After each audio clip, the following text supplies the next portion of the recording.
Understood. I will bear the Tsaritsa's decree in mind. I don't see what's so awesome about it, though. Does he really think everyone else is as immature as him? I'm not stooping to Tartaglia's level. I thought you might say that. How's your progress? Quite promising, actually. That alchemist Albedo gave me a few ideas. Remember how I asked you to look up some files for me? That stuff on the Nazistenkreuz Institute. René de Petrichor and Jakob Ingold. Alain Guillotin despised René's theories and methods, but he never managed to come up with better alternatives either. So I adopted some of René's ideas. I thought Alain was like a father to you. He and René were mortal enemies, were they not? And what would you say if Lenny and his friends one day learned something useful from someone you utterly detested? I would applaud them for it. That would mean that they have surpassed me. For all we know, Alain Guillotin might have thought the same thing. Not that it matters, though. He's dead, and I'm alive. So it's my call to make. Once you die, it doesn't matter how great you were in life. Only the living get to decide what happens next. Hey, come on out. They're back. Huh?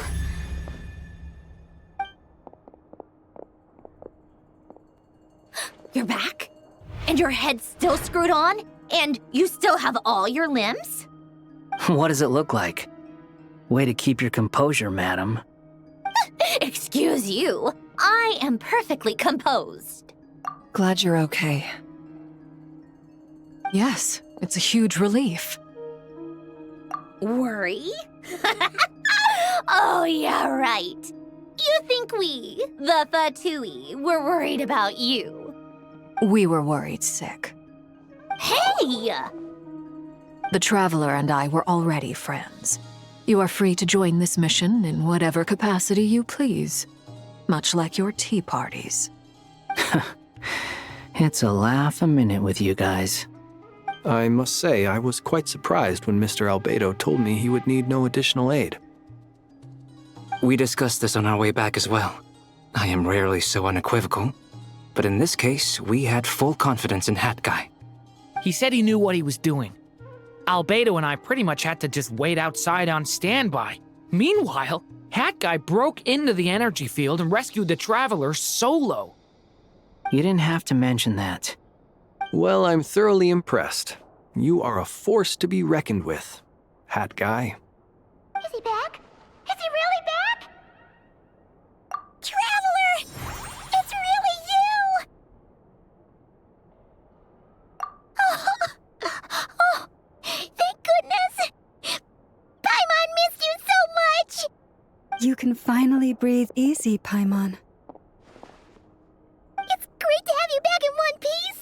Oh, Paimon's been having nightmares the whole time you were gone! Look at them. You know, once you reach my age, there's nothing better than watching a misty-eyed reunion between friends. It's nothing. Same goes when you get to my age, too. I bet Ino and Anefa would be tearing up as well if they were here.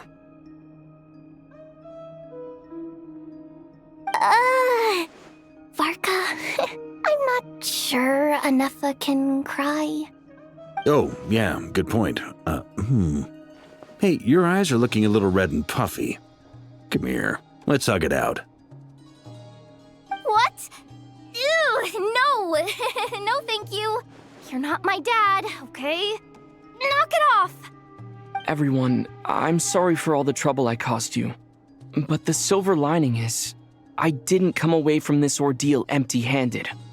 While I was being held captive, I learned a lot about Dottoro's current capabilities, and what he plans to do with them. Allow me to explain.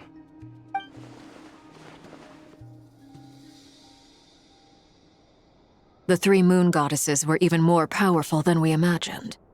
No wonder Dottore believes himself to be equal to the gods, maybe even superior. Utter blasphemy. While everyone was gone, Nefer and I made an interesting discovery, and I believe Miss Sandrone has something to share too.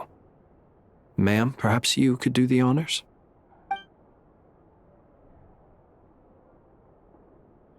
Called it.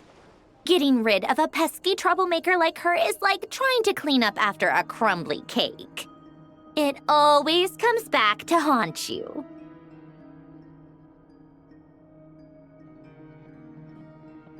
Our next step is to find a way to bring her back. A place where time flows backwards, with no destination in sight. Surely it must have been created for a specific purpose. But I fear the answers are buried deep in Tevat's history, held by great powers beyond our reach. It sounds like she's on a specific path through time, just traveling in the opposite direction to us.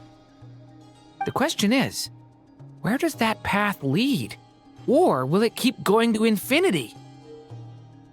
We considered that question as well. Strictly speaking, time is not infinite. Indeed not. Every road has an end. Nicole! You sure love quietly sneaking in mid-conversation. I do, in fact. It's something I've always done at our mages' tea parties. Quiet, mysterious, and persuasive. You wonder what lies at the end of her road. Well, just as the world has a beginning and an end, so too does time. And so, the end of the road is the moment that Tevat was born. But where Miss Columbina will end up along this road, that depends on where this particular river of reverse time began. What about the original moons and the moon goddesses? Do they have a beginning too? All things do. In the beginning, no moons adorned the sky.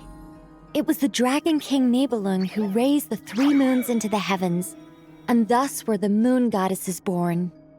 They were shadows of the planet, born to wield Nibelung's authority and oversee the world on his behalf.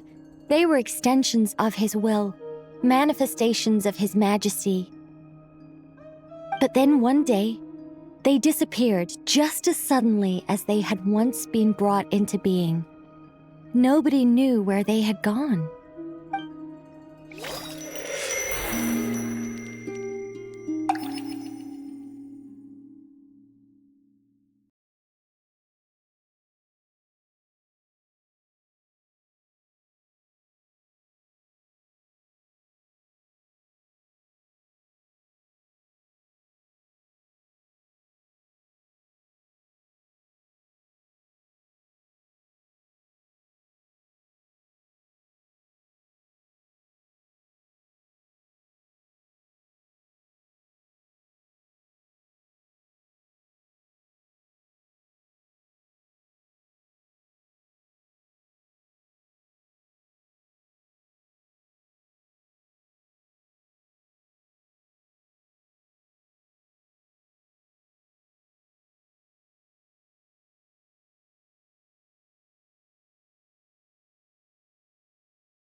Like I thought, no more paths back to reality have emerged since.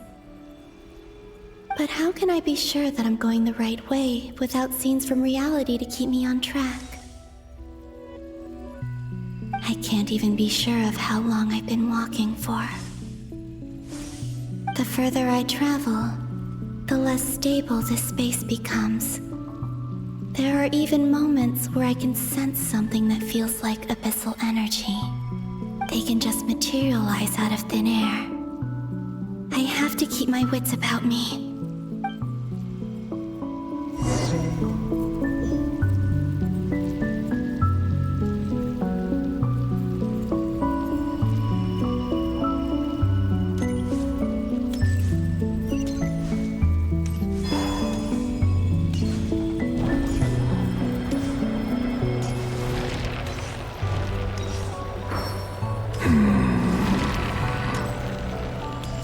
Is that the ray here of Solnari?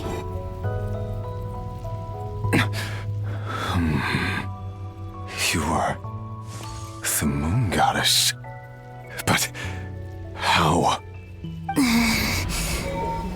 Please, there's no need. I'm not interested in fighting anymore. I find that a little difficult to believe. Yeah. Honestly, so do I. The way you used my own power against me was... It was a brilliant strategy. And then, in the final moment before I was thrown into this space, I got to see an old friend. Mr. Dainsleif. Right. It was so long ago now. But we were friends once. And when I first got here, I was filled with hatred, remorse, and rage. How I cursed and devoured. I tore everything here apart. I was consumed by the desire to leave this place and have my vengeance. But to no avail. This is a place with no exit.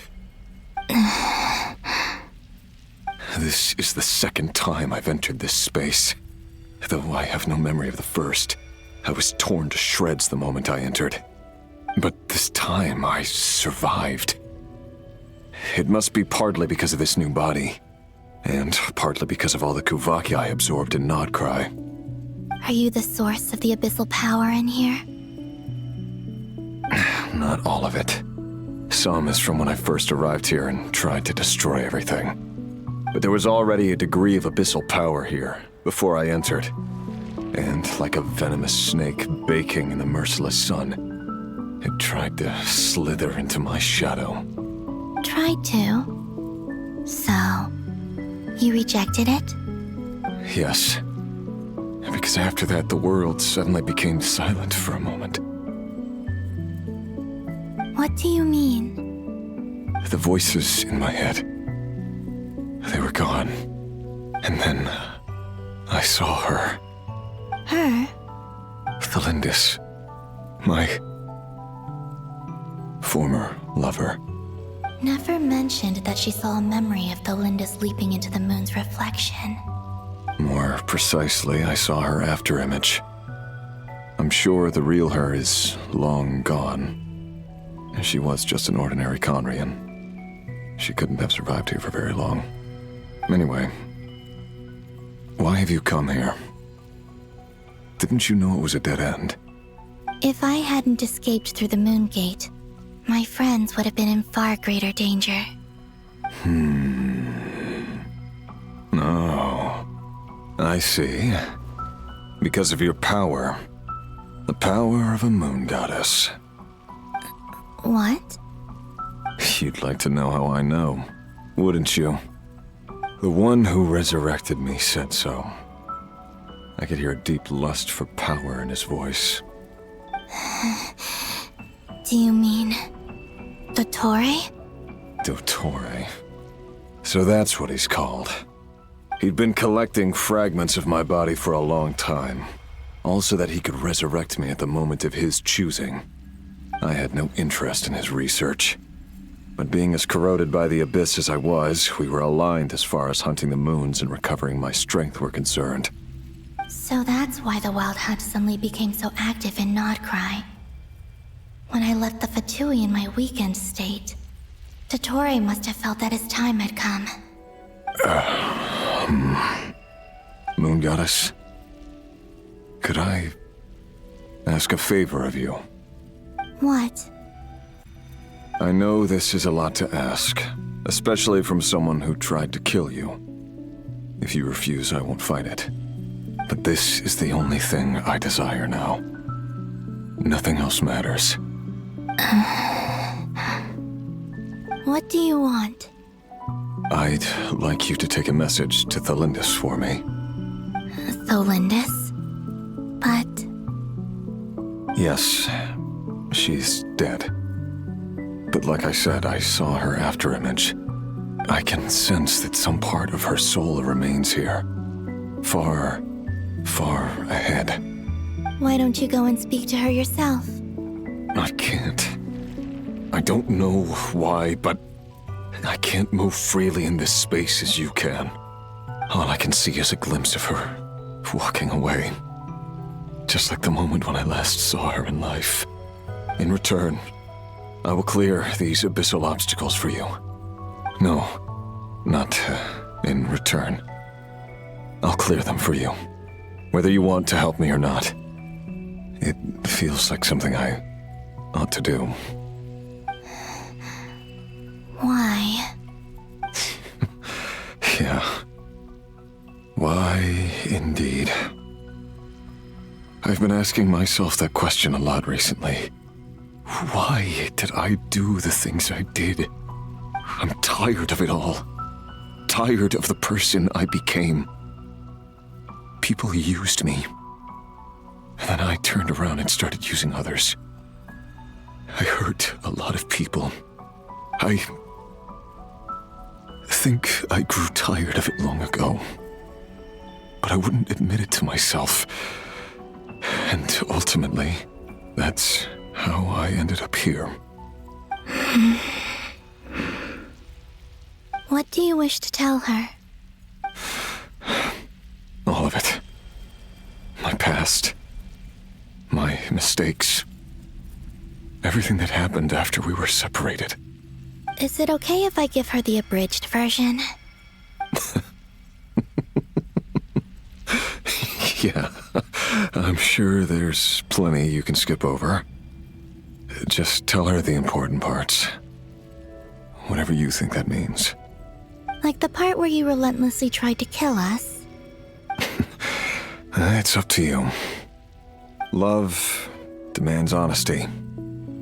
But my relationship with Thelindis was built on lies. We hid too much from each other. But after living my whole life in the shadows, I don't want to hide anything anymore. I will do my best. There.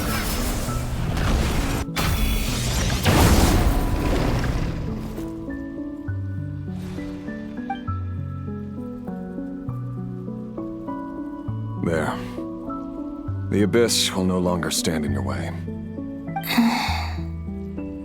Even though Mr. Dainsleif felt he had to fight you, I think he still regarded you as a friend. Dane? He said that you betrayed him, but he also felt great remorse at never having understood what you were truly going through. Why tell me this? Because if he'd known that someone could take a message to you, I believe that's what he would have said. Thank you. It means a lot. I know this will sound strange coming from me, but don't die, Moon Goddess. I can tell that you're determined to get out of here.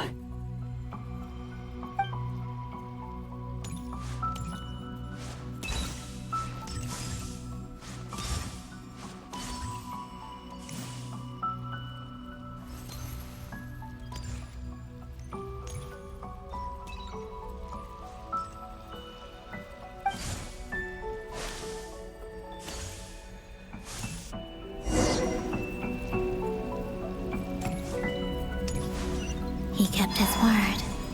The abyss is no longer obstructing my path.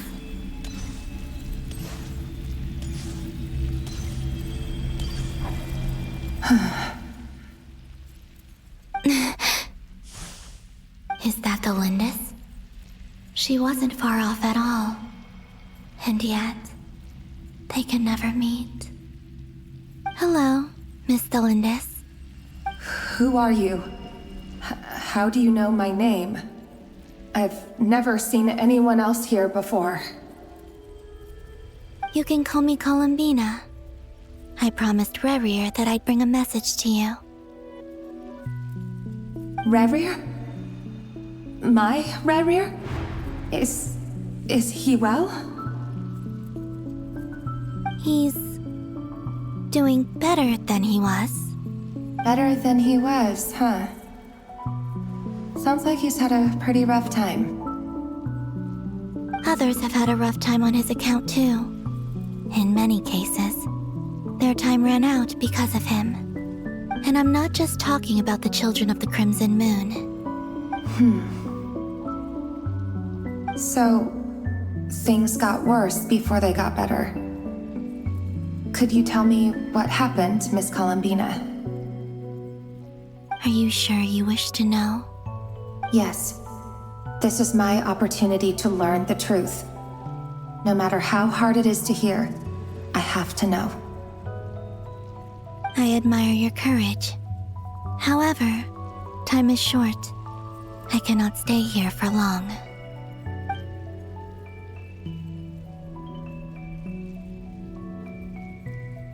Rayrir had seeds of hatred in his heart, and many people nursed them for their own ends. On some level, everything he did was to try and find a way to see you again. But in the end, he came to regret his mistakes. He wanted to apologize for hiding his past from you. Beyond that, he did not say specifically what it was he wished to convey to you, but I'm sure that you've always been on his mind. You are what has kept him going over all these years.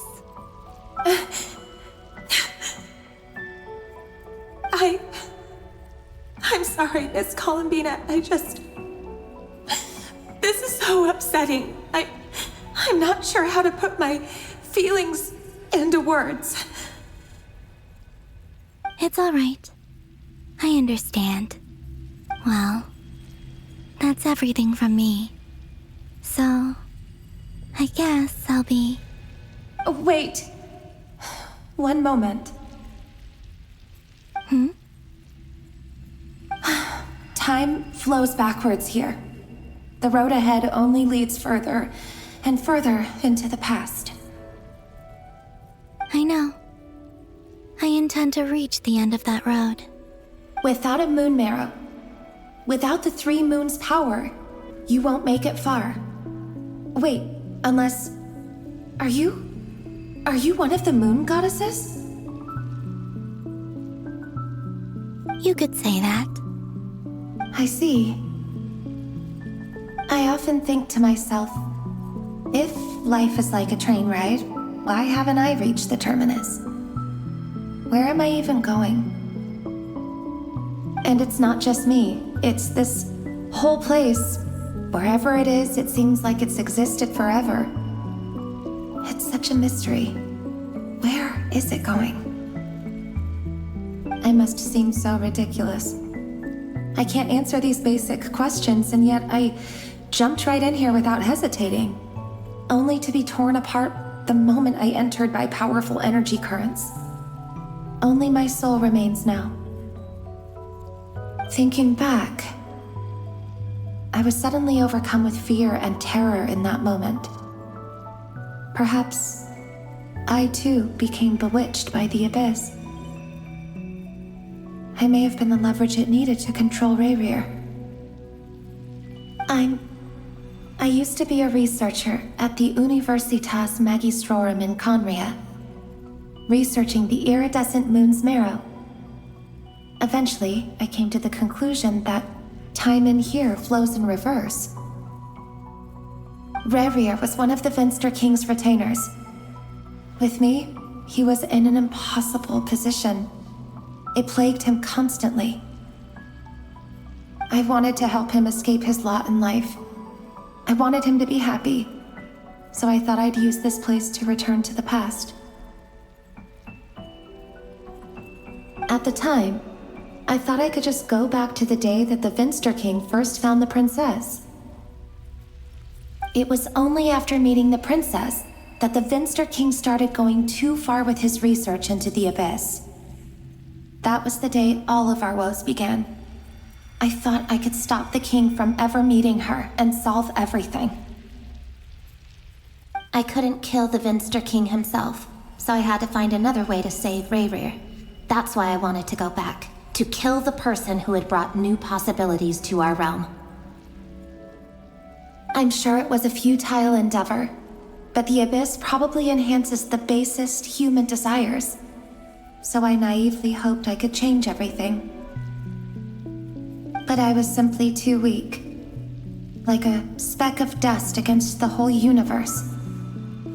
Look at me. I didn't even survive the journey here. Not physically, at least. I know I'm never getting out of here. But you're different. You can make it, and I want to help you. I owe you that much. How do you plan to help me? Have you noticed the golden energy that exists here? Based on my past research and my observations since coming here, I believe they carry you forward faster. I can share what I've learned and help you understand the pattern in which this energy appears.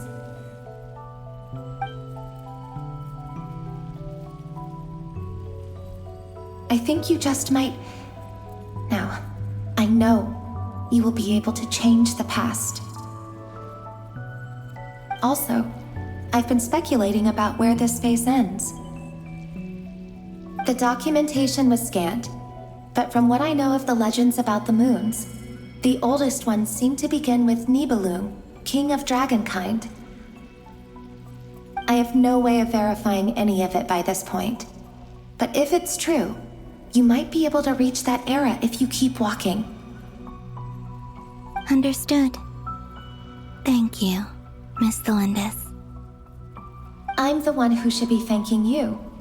If you hadn't entered this realm of everlasting death, what use would my deductions be? Thanks to you, they have some meaning. About Rayrir, I'm so sorry. For everything. It wasn't your fault. That's not true. Because we both feared bringing trouble upon each other, neither of us ever told the truth. And that dishonesty sealed our fates. But enough about that. I wish you a safe journey, Miss Columbina.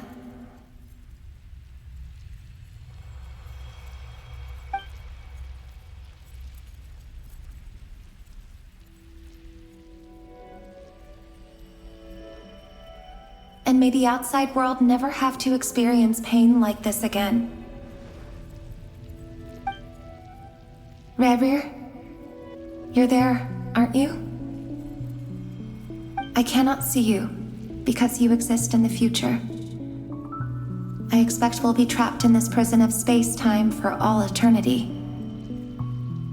But please, gaze upon the past, and then sit for a while.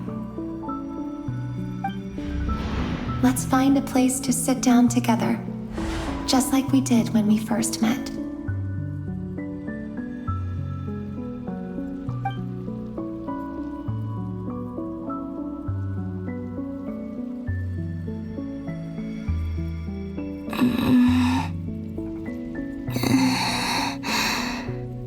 How long have I been walking? How much further till I reach the end? Is there even an end to be found? Everything's getting blurry.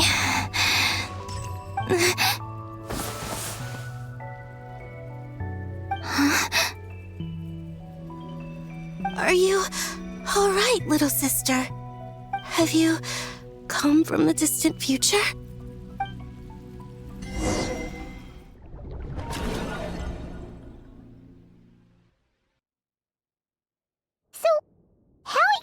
Did the moons just disappear?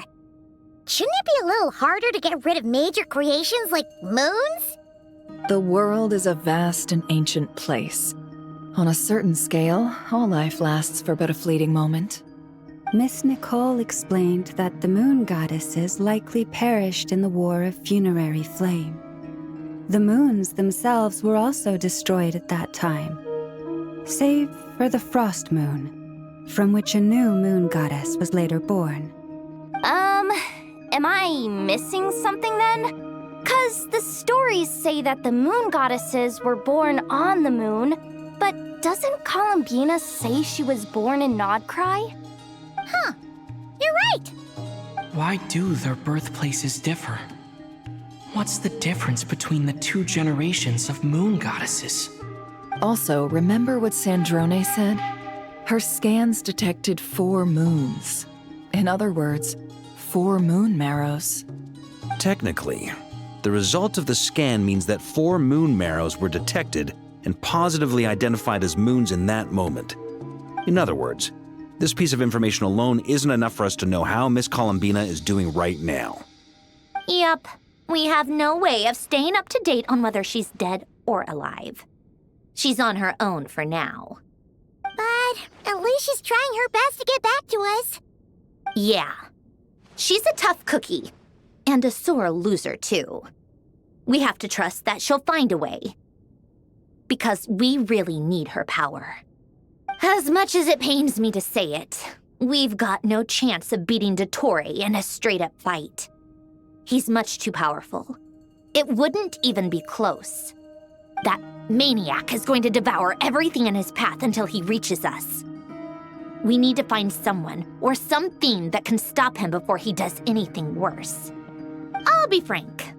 Our only hope of defeating this false god is with a real moon goddess on our side. I'm not just saying this because Columbina's a friend and I want her back safe and sound. It's just the truth. And I know that even she was no match for him when he attacked, but I don't have a better solution. We're not giving up on saving her, whether she can defeat Dottore or not. Right. Don't worry, Miss Sandrone. We're all aligned on saving Columbina. No one's trying to argue that we can only justify saving our friend because it will help save the world. This is about multitasking. We want to save both. So, she's more than just a moon goddess to you guys? Absolutely. Duh! She's part of the gang! And you are too, you know. Yes, I know. You don't need to labor the point. I knew that the moment I came running over with my documents that I was part of the in-group. I mean, if Arlecchino can fit in, I certainly can. Anyway, as for how we get Columbina back, I've been working on it constantly. But I think I'm still lacking certain information about the moon. I'd probably get there if I could continue my calculations, but the problem is, I've run out of computing power. Computing power? You mean you need more energy? No, the issue isn't energy, it's processing power. There's so much data to get through that the whole process has just ground to a halt. That's a tricky problem. René de Petrichor of the Nazissenkreuz Ordo once foretold the fate of the world. But I don't know how he did it. My guess is that he used the primordial sea's power. However, that won't work for me. His methodology was vastly different from my own. What's worse, they're incompatible. And to top it all off, we can't even leave Nodcry. Ugh, this is so annoying. If I'd known we'd run into a bottleneck like this. Well, no, the design bureau's a bust as well. Curse that Dottore! Couldn't have made this harder for me if he tried. Oh, what do we do then? How about we grab a bite to eat and take a break? Maybe something will come to mind after you've cleared your head. You don't get it, do you? I'm trying to calculate the fate of an entire world here. And I need accurate results, not vague prophecies. Where the heck am I gonna find the computing power for that? Ahem. Anyway, time to shelve the discussion on technical difficulties. Being a killjoy isn't very ladylike, after all. Either way, we've done what we can. Rest well, everyone. Remember to let us know if anything new comes up. Hat guy? Is he hinting that we should talk outside? Let's go somewhere a little more private.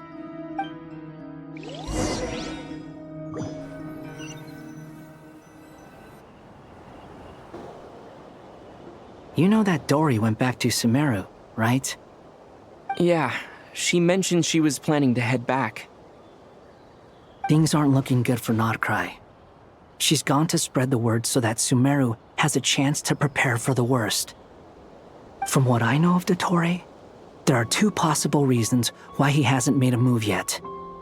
One is that he's still working through some kinks in his new powers.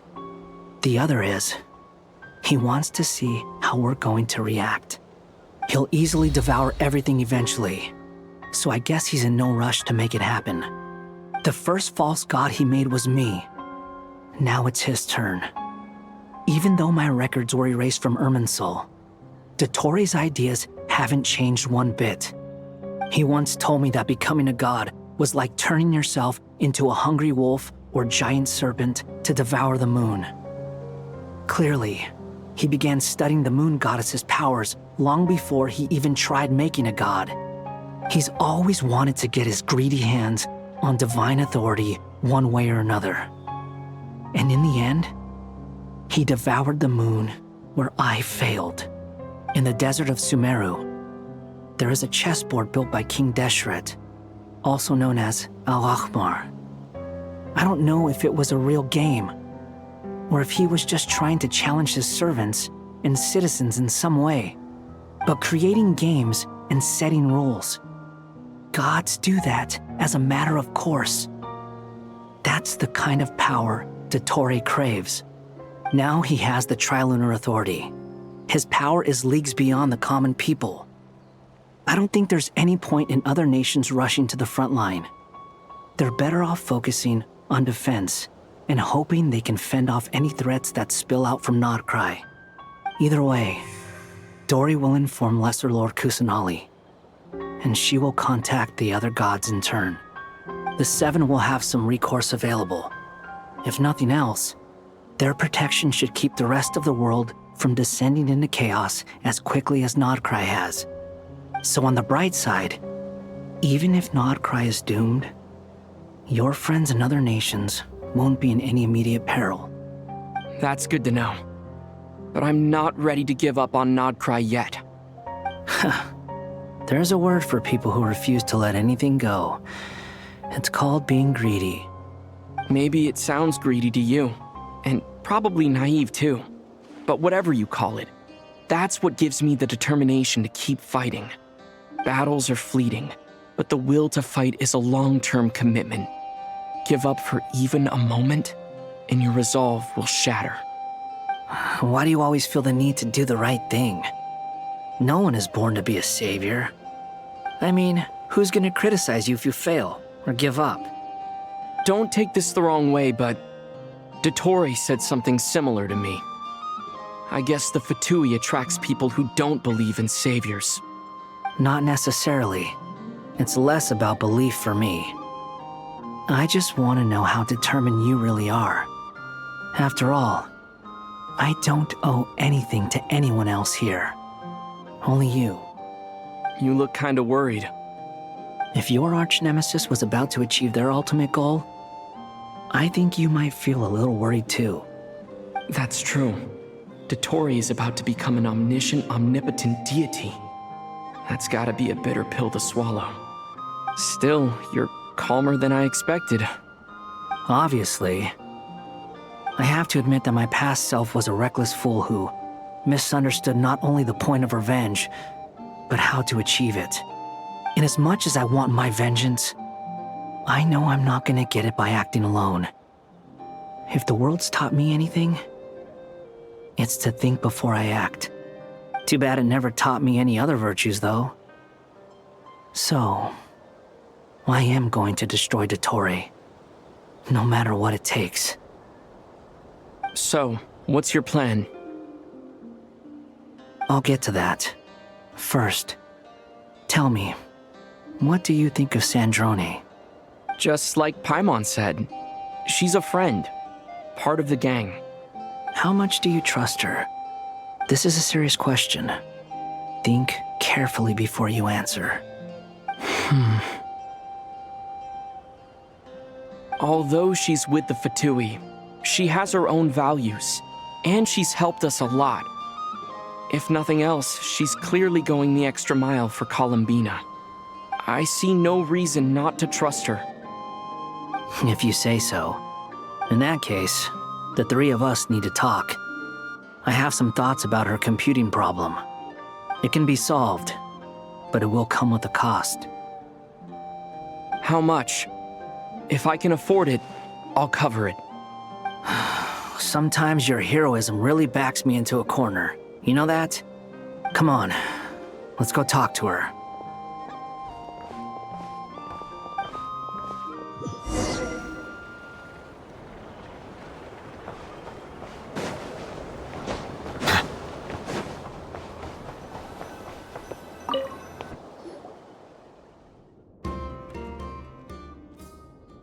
Miss Androne, Traveler. Hey there. Paimon's here too! She was just helping them sort through their things. How did your chat go? That was fast. The call only just ended. Well, you said it was urgent, so we got here as quickly as we could. Albedo, I have some alchemy questions for you. I see. Looks like my knowledge proved useful after all.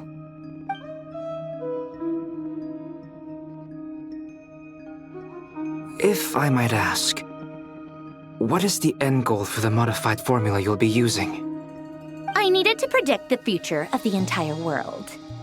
But I've run into some teething issues since trying to implement Renee's theory of the 4 Orthants. I see. I'll have a look at it. Still, computing power is the real issue here. How do you plan to solve it? About that, it's been sorted. Oh, with the Traveler's help? Actually, you're not wrong. He found the person with the solution. Was it Hat Guy? Yeah, it was him. Wow! Go Hat Guy! Seems like all that time studying at the academia is paying off big time. But where is he? Wasn't he the one who asked Albedo and I to come here? Come with me.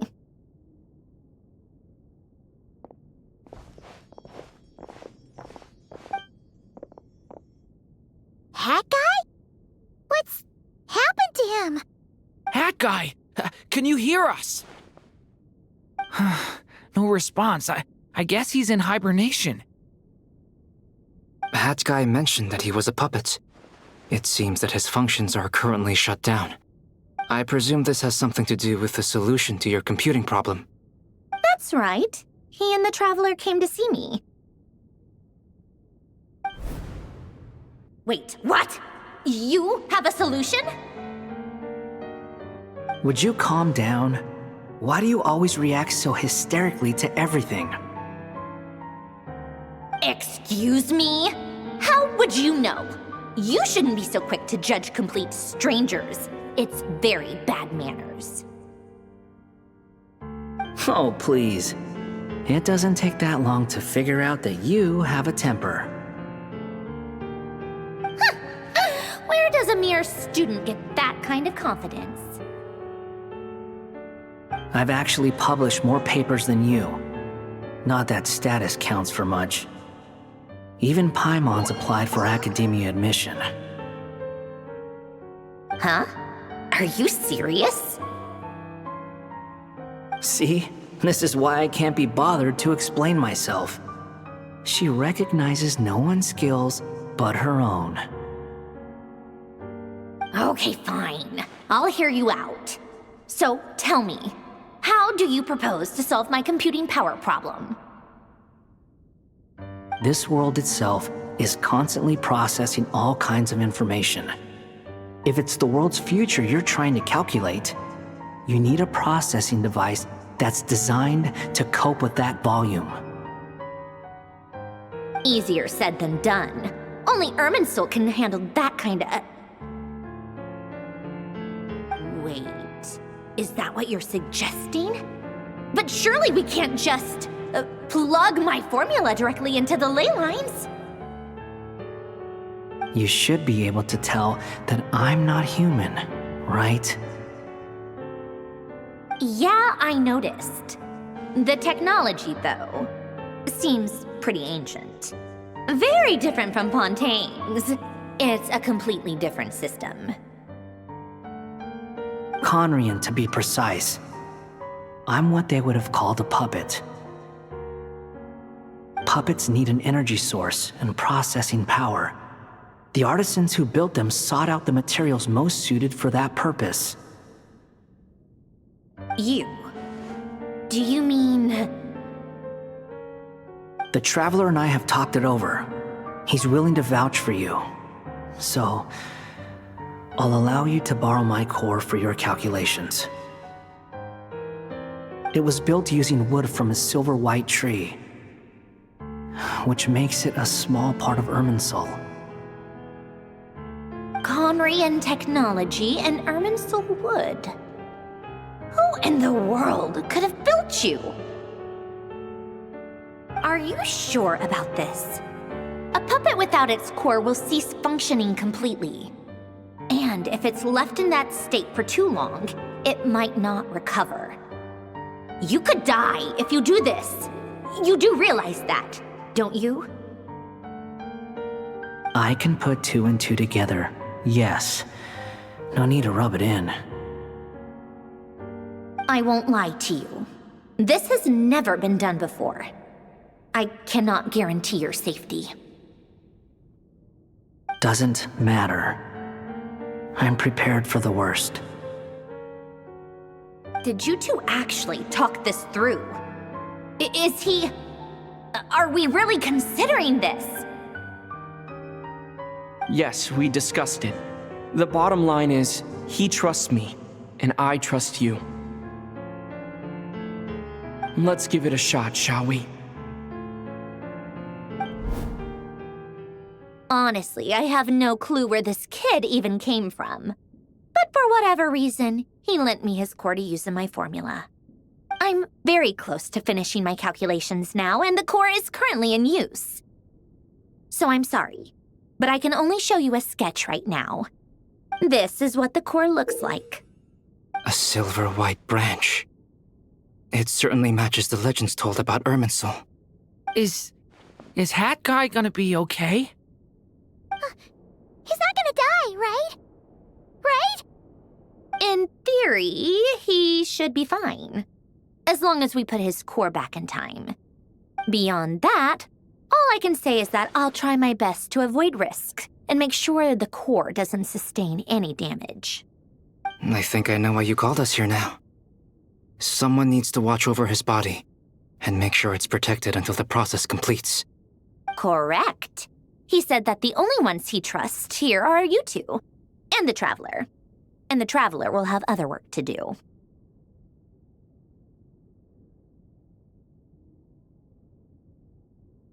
He will have our undivided attention. Aw, Hat Guy. On a more positive note, things are progressing steadily on my end. I'll call everyone in for a meeting once the results are out.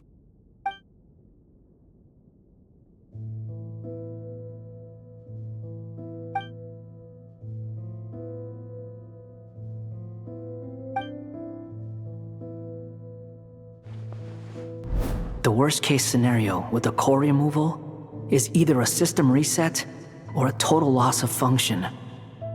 But I'm not afraid. A quiet death should have been my fate long ago.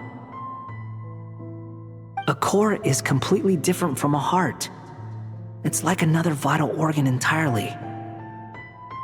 I never believed it could be a true replacement for what I sought. But in the end, it turns out the core was more useful to me. Pretty funny when you think about it. It's like the punchline of my entire life. Do you think there's any difference between a puppet and a human? If not, then this would just be another samsara.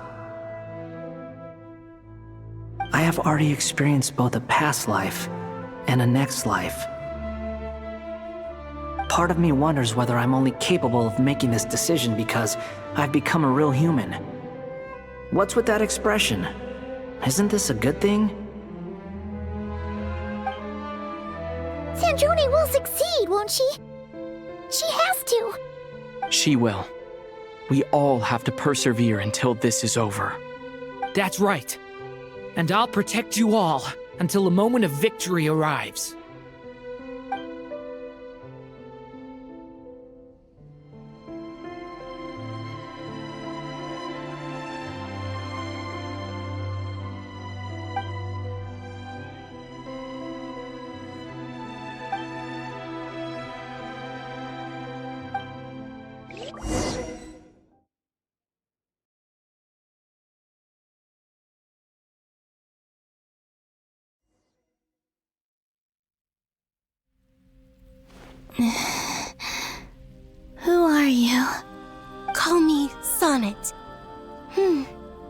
you have the same power as Canon. Sonnet. So, you're the goddess of the iridescent moon? Oh, goodness. You recognize me? Well then, what's your name? Columbina. Columbina Hyposelenia. Hyposelenia? What a lovely name. Did you choose it yourself? It was a joint effort between me and my friends. Friends? You mean your friends in the heavens? Huh? Oh, sorry.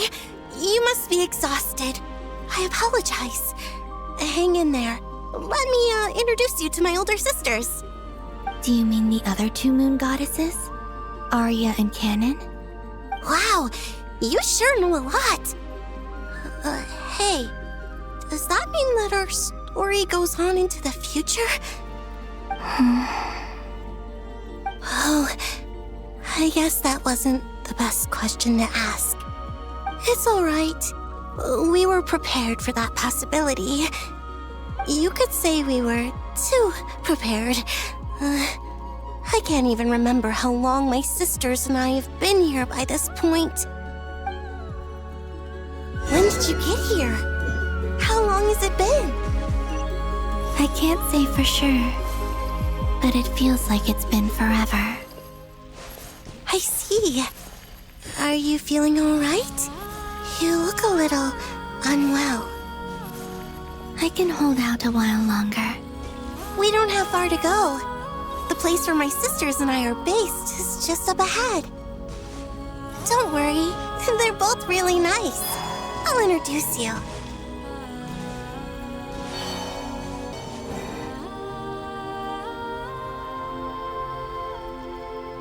Sisters! I'm back! And look who I've brought with me!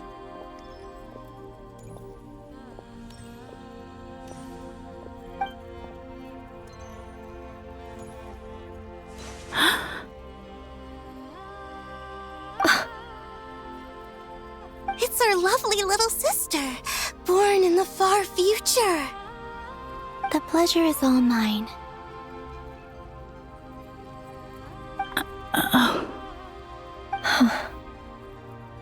Allow me to introduce you to Columbina Hyposelenia.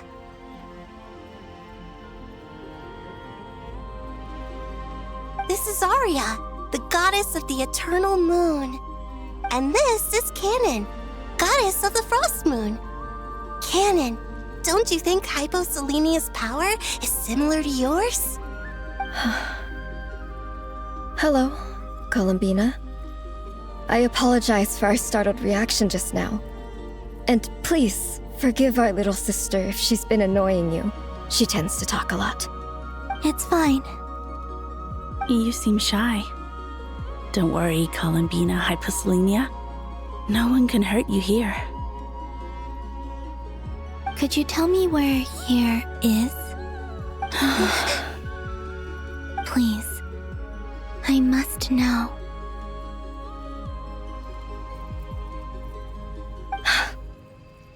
My dear sister, this is where Tevat's original ruler, the Dragon King Nibelung, imprisoned the moon goddesses. What? You're scaring her, Canon. No, I'm fine.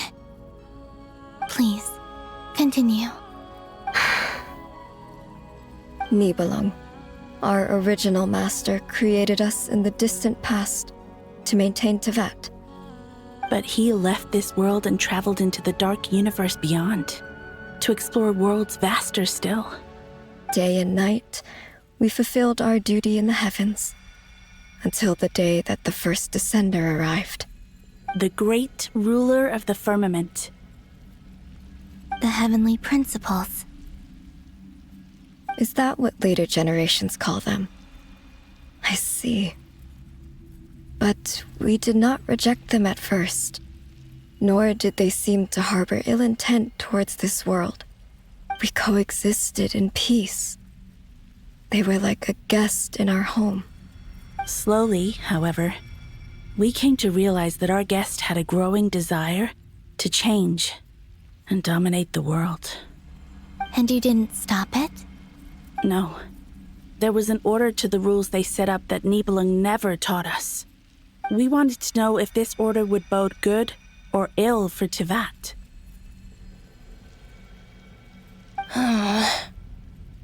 All right. Canon and I wanted to know. Sonnet was against it from the outset. Later, we discovered that this great ruler of the firmament bore an almost paranoid hostility toward the desire of certain life forms to seek power. Or perhaps they feared them. They would even cast down celestial nails as manifestations of their power, to punish the civilizations of the world below. Only this was far beyond mere punishment. Right. Their rules brought order, but the price people paid for merely testing the limits of those rules was far too great. I did everything in my power to help the punished escape catastrophe, but still, too many lives were lost. The ancestors of the Frost Moon Scions were some of the ones you helped. But just when we had decided to take countermeasures, the Dragon King, Nibelung, returned.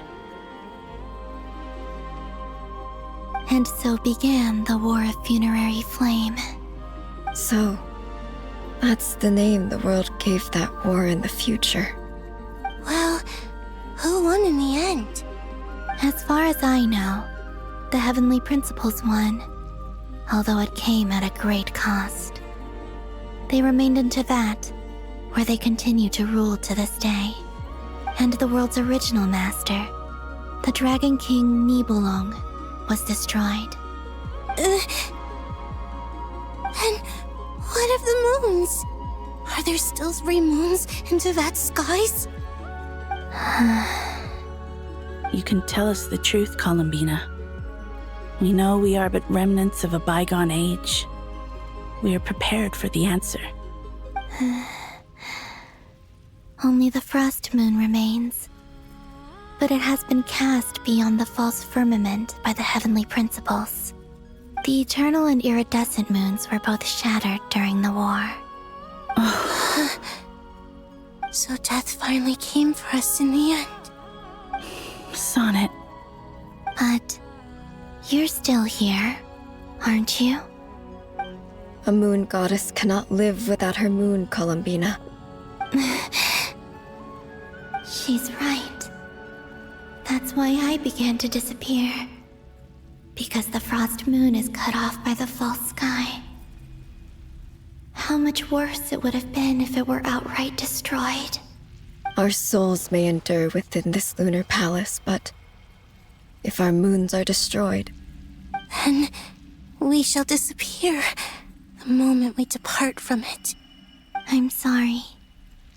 There's no need to apologize to us, dear sister. If anything, we owe the world an apology. If only we'd decided to act sooner, rather than arguing amongst ourselves. all the more reason not to spend this time in regret and repentance. Instead, we should focus our efforts on how we might help our future sister. Sorry? Don't you see, Columbina, your story is not yet over. Is that not why you are here?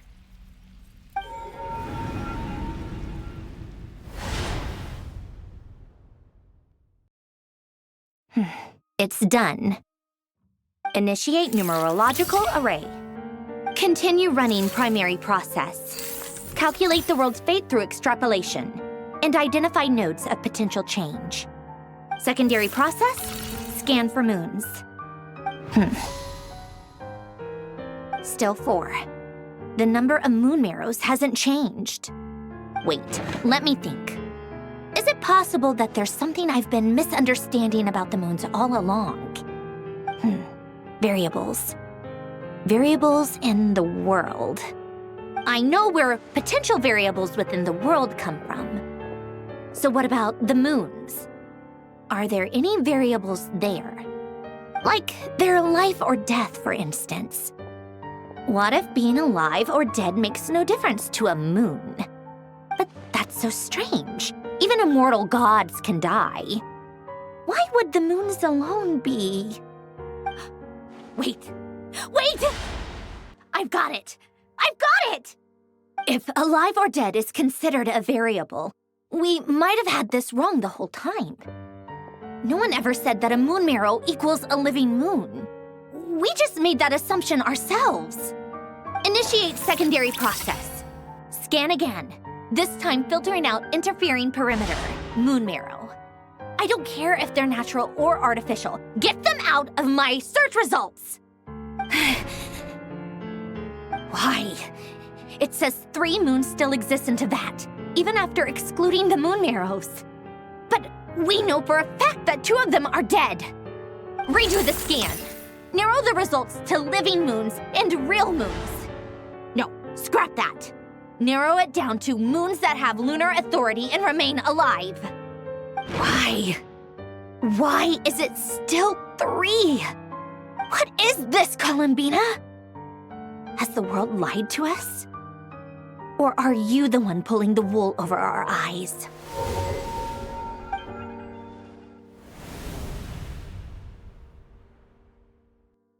So, you think that the moon's reflection might be where Nibelung imprisoned the 3 moon sisters? Yes, it would explain a lot, such as why that space would respond to a moon goddess's power, opening the moon gate at her command. It would also explain why Miss Columbina has been unable to leave, and why time flows in reverse there. In the messages she sent, Columbina promised us she'd find a way to return, but we have no way of knowing how, when, or where this might happen. The fact that she still has yet to reappear in this world indicates that returning from that place is no easy feat. We cannot afford to simply wait for her.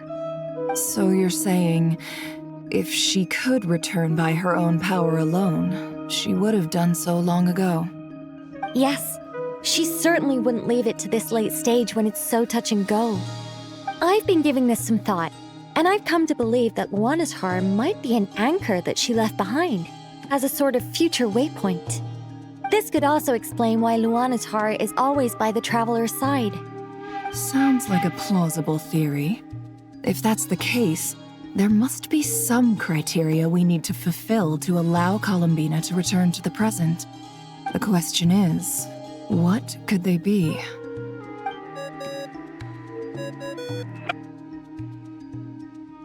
Hello? Listen up! This is extremely important!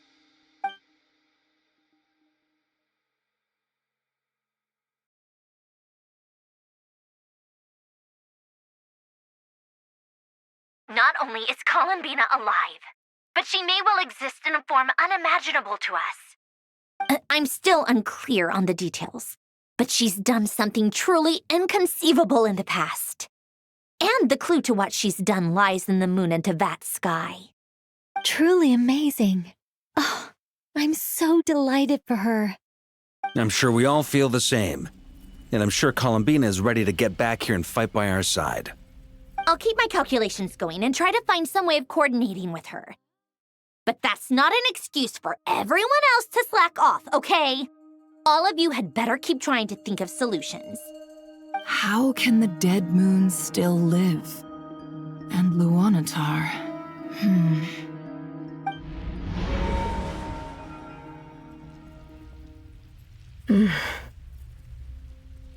It's hard to believe that's what will happen in the distant future. Our authority is linked to the most fundamental rules of Teyvat. I suppose it's no wonder that many would covet that power.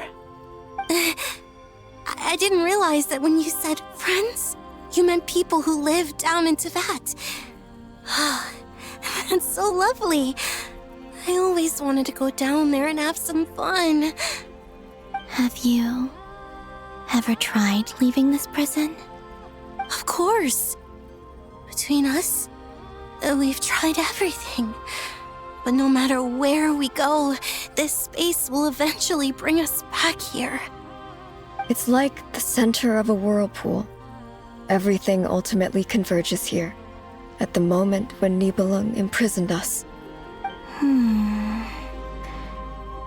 In that case, have you tried using any of those pathways that connect this space to the real world? Sorry? What are those? They're passages through which you can make small-scale changes to reality by using Kuvaki. Or am I the only one who can use those passages? Because part of my soul remains in reality. Kuvaki. What is that? You don't know? It's a unique kind of elemental energy found only in Nodcry, the land from which the moons arose. Oh. Well, it's true that the moons first rose up from the part of Tvet you say is called Nodcry. But there is no difference in the elemental energy between there and anywhere else. What? Could you show us some of this Kuvaki? Hyposelenia? Maybe if we see it, it'll make more sense. Okay. Isn't that just your power? What? But it's everywhere in Nodcry. In the air, in the land. Even the creatures who live there have adapted to its influence. How curious. This Kuvaki certainly did not exist anywhere in the world before we were imprisoned. Let alone influence living creatures. So, how exactly does it affect them anyway? Can they float in the air like us? This is so strange. Why would their reality differ so much from mine? Columbina, you're looking for more than just a way out of here, aren't you? Yes. If I am to help my friends, I will need tri-lunar authority on par with that of our foe. You mean... you'll need our power? This sounds extremely risky. The three moons' powers are not mutually compatible. Concentrating them into one goddess will be a very painful process. And if anything goes wrong, it could tear you to pieces. I know. But I'm willing to take that risk. Even so, let's say we successfully transfer our authority to you. How will you take it outside this prison? Nibelung constructed this realm specifically to prevent us from using our powers to interfere in his war. No moon goddess can leave this place alive. What if I don't leave alive?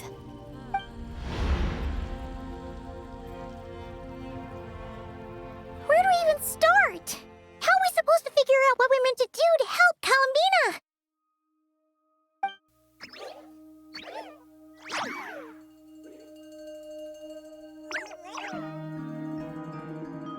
Columbina? What do you need from us? If she really got to the beginning of time in there, how do you think she'd leave us a message?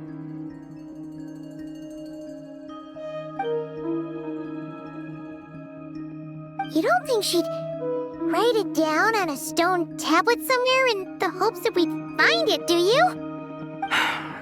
Seems unlikely. Columbina may not talk a lot, but she thinks deeply about issues like this. Let's review what we know. This is the Columbina who fought alongside us against the Reykir of Solnari, and with whom we celebrated Moon Prayer Night. She knows our personalities, our ways of doing things, even our unique strengths and abilities. So, if she wanted to tell us something from a long, long time ago, what would she do? Oh.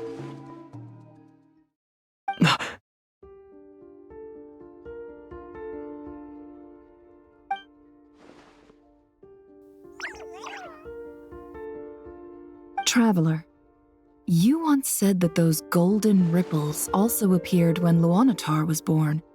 What if Columbina left Luanatar here, not just as an anchor to the real world, but for some other purpose? If she is part of Columbina, and Columbina knows that I can see past events through her... Oh yeah! Like when you peeked into Rarer's past through his heart! Nefer, wait! If you're right about this, and you can really see past events through Luonlatar, your eyes, they'll... Oh, I know. Looking at Rerir's past in Conria was already enough of a strain on my eyes. Looking this far back into the past, it'll surely blind me. But it's our only chance. This is the only way. Boss. We spoke about this once, a long time ago. Do you remember what I said, Yehoda? The day I lose my sight, the Curatorium of Secrets will be yours to run. But... What's wrong? I'd be overjoyed if I were you. This day's come a lot earlier than either of us expected. I need to know you'll honor our agreement, Yehoda. Promise me. Yes, Boss Neff. I promise. Are you sure you don't want some time to think this through? What is there to think through? I should have gone blind after our battle with Rerir. Frankly, it's almost criminal that I got away with it for this long. Then at least let me take some precautions on your behalf. And if you really do lose your sight, I'll visit your office every day and make sure you're well looked after. Oh, please, anything but that. I was actually ready to go through with this. Are you trying to scare me into backing out? As if I could ever scare you. I'll assume you're just joking to calm your nerves. All right, enough chit-chat. Let's do this.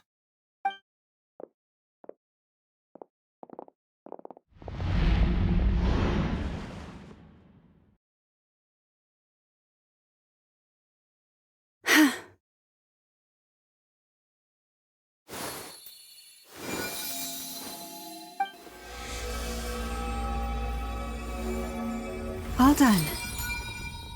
Good. Now give me some space.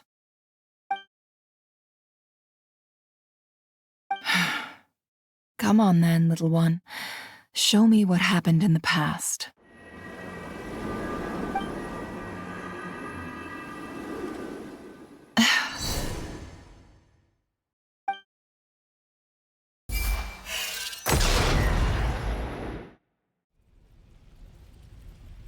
Between the Trilunar Authority, Kuvaki, and the sole-surviving moon, the Frost Moon, I think I might know how to get back. But I will need my sister's help. Time to go talk it over with them.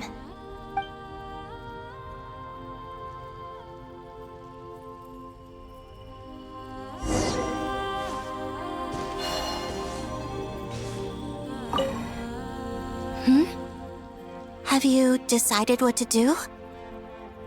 I hope it's not too dangerous. You really scared me when you said that thing about not leaving here alive. Come on, let's go find the other two.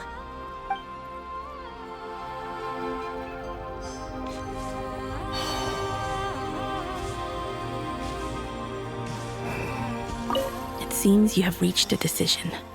I'm all ears. What do you propose?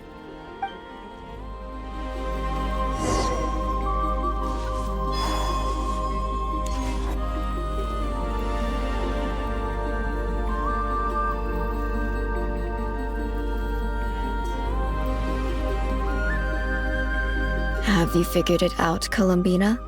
Tell us, how do you plan to leave this place? I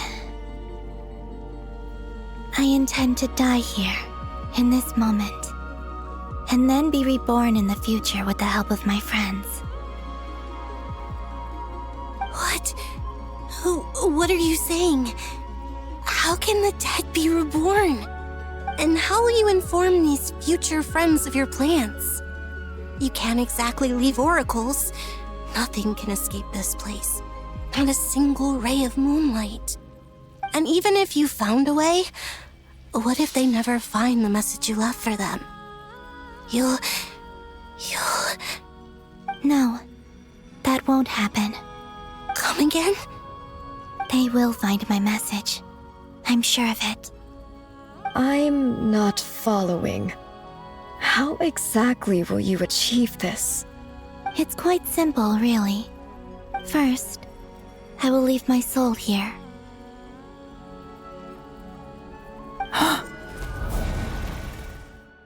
I see it. Your soul? You mean your divinity? Yes. I once left a portion of my soul in the future. One so small that this prison barely noticed anything. In this very moment, she can resonate with my soul across time. When the time comes, I believe that she can serve as an anchor to pull my soul from here back to the future reality. Just as gravity connects the world to the moon. Exactly. In the future, where I came from, the moon has been cast beyond the false sky, but I can still feel that it is there. In a similar way, I can feel a connection to the soul fragment I left behind even now. My friends can use it to detect my presence. But how do you just leave your soul here? Is that even possible? On my way here, I met an ordinary mortal who entered this place long before I did. Her body is long gone, but her soul remains. And before that, I encountered an old enemy whose entire soul survives here intact, while the power that once corrupted his body has faded away. So, perhaps this space is specifically designed to imprison divinity and authority, but not the physical body. Still, even if your body can escape, would it not just be a lifeless husk without the soul inside? Wait, is that what you meant when you said you wouldn't leave alive? Yes. I shall turn my body into moonlight and pour it over Nodcry. That power shall protect the land and quietly blend into it, awaiting my soul's return in the future. However, I cannot do this on my strength alone. I would need your help to do this, so I'm humbly asking for your assistance. Oh, dear sister, you need not be so formal. As I said before, we are but remnants of a bygone age. You, on the other hand, were born alone in that distant future, and you have walked a long and lonesome road since then. How could I bear to let your story end here in this dungeon? Don't forget, we are your sisters, your family.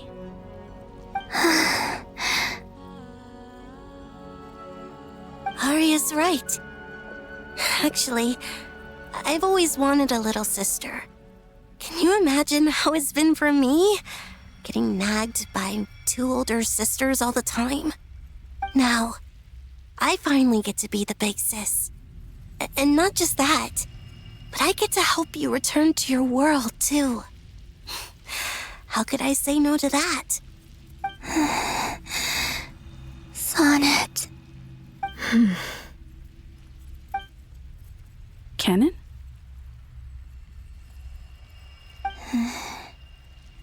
I'm sorry. I know this is a bold request. The Frost Moon is rightfully yours, and it remains intact. Oh, no, please, don't misunderstand me, Columbina. I was just thinking back on the years that the three of us once spent together. You cannot imagine how happy I am to hear of the future world you describe. The Frost Moon Scions, your lovely, kindly friends. For the three of us, whose purpose in life was to maintain the peace in Teyvat. It is a great relief to know that the people of this world live in such an abundant future. If your plan can save them, and save Nodcry, I will gladly give you all that I can. Besides, the three of us have been together since the day we were born. I could never abandon them to live on alone without them. Canon. Still, I do have one question I would like to ask you before we proceed. Certainly. What is it? Why do you cover your eyes?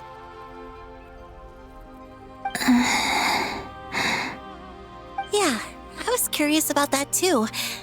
But it seemed personal, so I didn't want to intrude.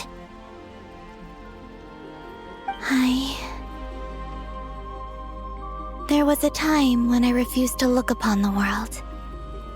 I believed it was full of nothing but lies and falsehoods.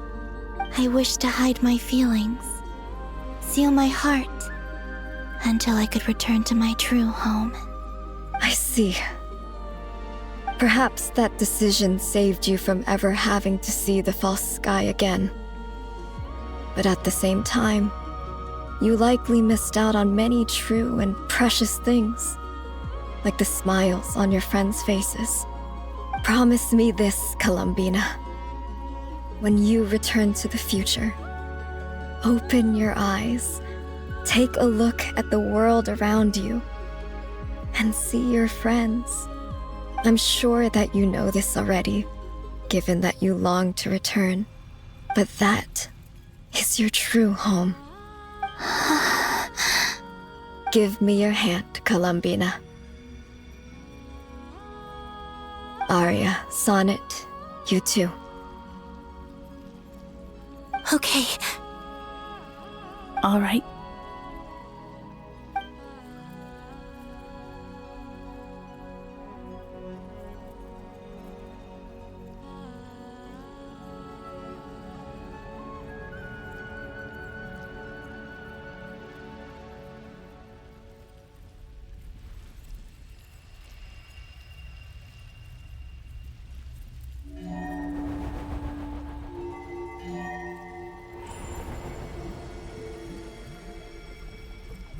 We once were the songs sung for eternity, but now it is you who must continue to sing. We once were the tides in the great river of time, but now we subside, and you arise. We were the messengers of madness and inspiration. But now, the lies have faded, and your truth must endure. We are souls awaiting the sun. You must return to be with those who smile when they see your face.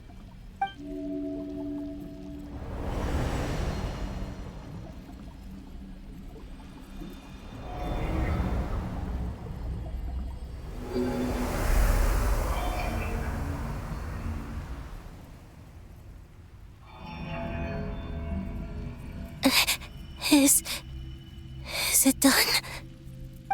Yes. We have transferred the authority over all 3 moons to Columbina Hyposelenia. From this moment on, she is the Tri-Lune Goddess, the one and only moon goddess of this world.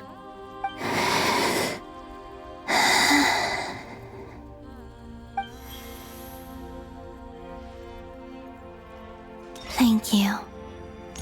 Thank you, my sisters. Now go, and do what you believe is right, Columbina Hyposelenia. Be aware that we cannot grant you the power of the 3 moons beyond these prison walls. The conflict that arose over their remains following our disappearance will still take place. I understand. Sisters, oh, my body. It feels... Now that we have given up our power and authority, our bodies are merely mortal shells. This prison is dissolving them as we speak. It's okay, Sonnet. The end must come for every god, just as it does for every human. That's all this is. The final destination of our lives. Canon and I will be by your side the whole way. We have one final request, Columbina. Could you use the 3 moons' power to send us back into the real world. Now that we have lost our powers, I doubt this space will seek to hold us further. It's just... we would like to spend our final moments together in the only place we ever called home. Of course. Gladly.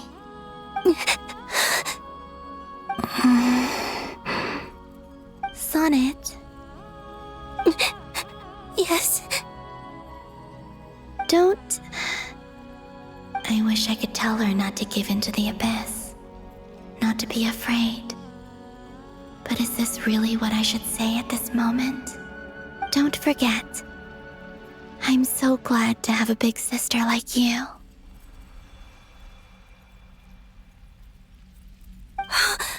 No, Hypo. Thank you. I'm okay. I'm not afraid. As long as my sisters are with me, I won't be afraid.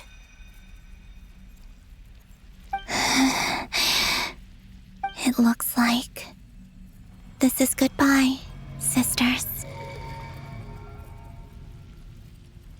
Goodbye, Columbina. Take care of this world in our stead. I will.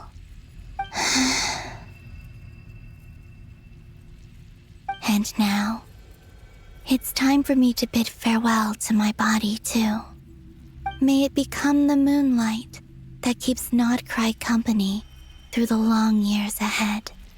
So this is why Nodcry was not always home to Kuvaki.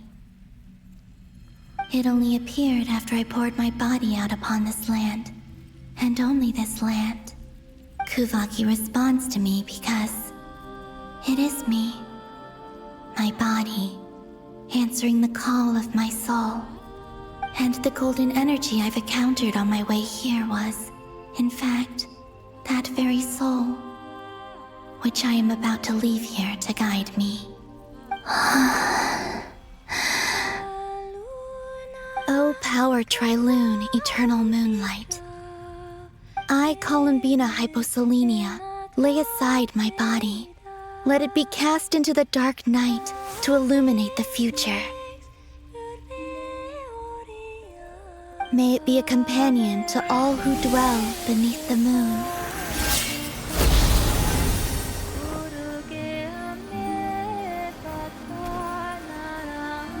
Until the time comes for me to return home.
That was crazy! Were we even allowed to see that?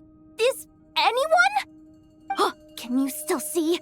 How many fingers am I holding up? I see 2 fingers, and a look of sheer terror on your face. Truly astounding, Miss Nefer. Your eyes have glimpsed the very ends of the world, and yet they remain as sharp as ever. Or is the credit for this miracle due to Miss Lauma? It seems that even time itself is no match for your medical skills. Surely you jest, Mr. Flint. I suspect we have Columbina to thank. She must have realized the immense toll that the ritual would take and purposely set aside some of her power in the past to protect Nefer's eyes when this moment arrived. There is always a great price to pay for witnessing the truth, but it seems that this time, Columbina has shouldered that burden on our behalf. She chose the perfect method of getting a message to us. Though her eyes were always shut, she was clearly so perceptive. She knows us well. She knew exactly how we would think and what we would try. Despite being separated by time and space, we're seeing the same possibilities and seizing the same opportunities. We still don't even know if she's okay right now.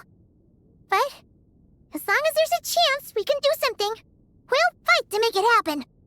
We'll get you back somehow, Columbina.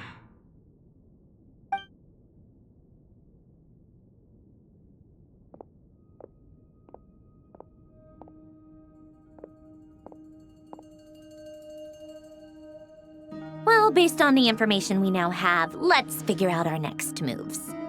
Thanks to these gentlemen, we have a much clearer picture of the situation with Dottore. The civilian population has been moved to safety, so we no longer need to hold back. Miss Androne, how are the calculations going? So far, so good. I'll keep seeing how far I can push the system, though. Can't have Hatman being powered down for nothing. There's still a long road ahead.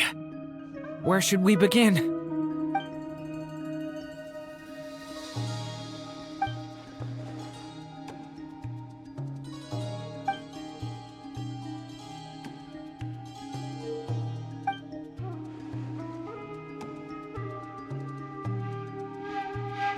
Our plan is clear.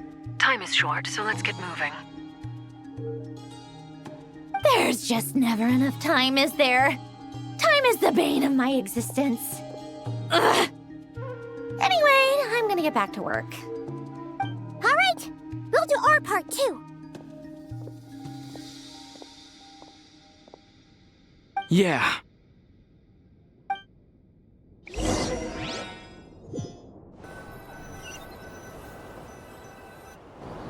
Albedo's theory says that elemental energy can dilute the light realm's power, but I'm no expert in building elemental defenses. Sounds like something out of the advanced elemental theory section of the library. Whew.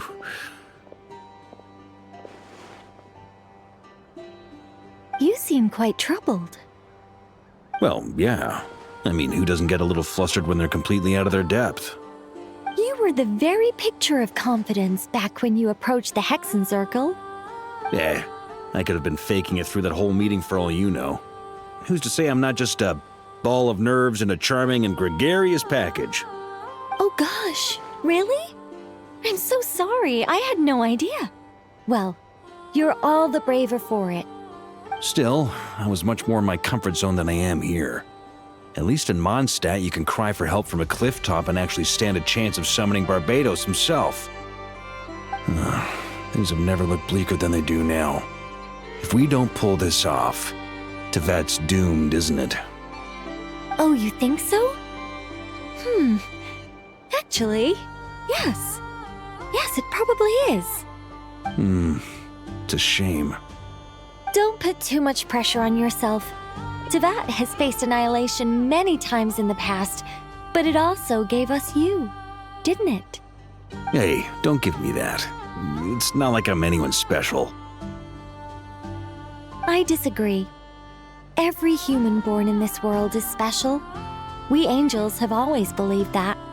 In that case, this humble human being has a big favor to ask of you. I thought you might say that. I'm sure Alice, in her great wisdom, sent you here precisely to help us in this difficult time, yes?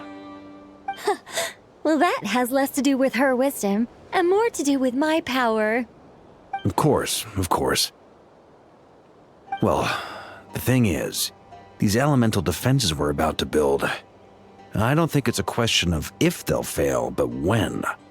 Durin's findings from his patrols make it clear that Dottore is constantly expanding his territory. First it was his lab, then the design bureau, and now this. It's not realistic to completely stop him encroaching on the rest of Nagcry. Rather, our goal should be to stall him for as long as possible. If Miss Sandroni's calculations are correct, well, they're the closest thing to certainty we have in this situation, so let's assume they are. Anyway, her calculations suggest that our best hope for victory lies in Miss Columbina's return. It's up to us to slow Dotori's advance and buy time for her to make a return. Are you asking me to help you with building the defenses? No. I'd like you to prepare for what comes next. When he eventually reaches us, we will have to fight him. You were an angel once and a mage now. I'm asking you to lend us your protection. Oh. Can I take it that you're triggering the terms you fought for during our three-way talks? Well, technically those terms were about protecting Mondstadt. But if you're happy to agree to the change in location, then yes, let's do that. You're cashing in on this much sooner than I'd imagined. Well, yeah. The way things are going, I might not get another chance. Very well. The mages have heard the knight's plea, and we will respond. To tell the truth, Alice and I had already discussed how we might help you all, so I didn't come empty-handed. I always like to be prepared.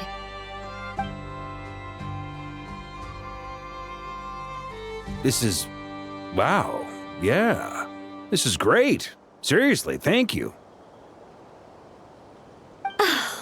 It's been many long years since I had a chance to dazzle humanity with a little divine intervention. To humbly serve as a reliable and responsible guide. Anyway, Knight of Boreas, please accept this gift in recognition of your great virtue. Go now. May the angel's blessing deliver you safely to your destination.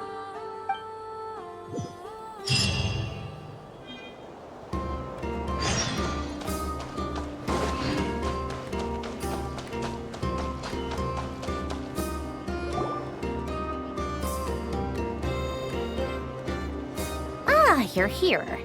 Sandroni! How are things going?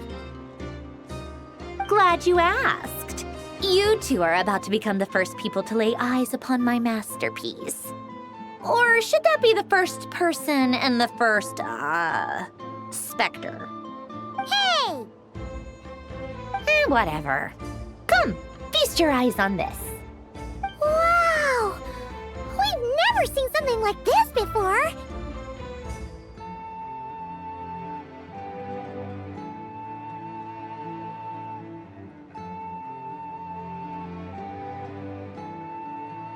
This meter displays the progress of my formula. Currently, it's still making the most important connections. Once it's finished running, I'll deliver it right to your side. And then, we can finally bring Columbina back. What do you mean, deliver it? Can't you just tell us over the Dodo communication device? It'll just be some numbers, right? Ugh, you're such a greenhorn. This isn't the kind of formula you solve in math class. It's a highly complex algorithm capable of constructing a framework of rules. Whatever. We'll be here all day if I start trying to explain it. All you need to know is the formula must be completed before we can bring Columbina back.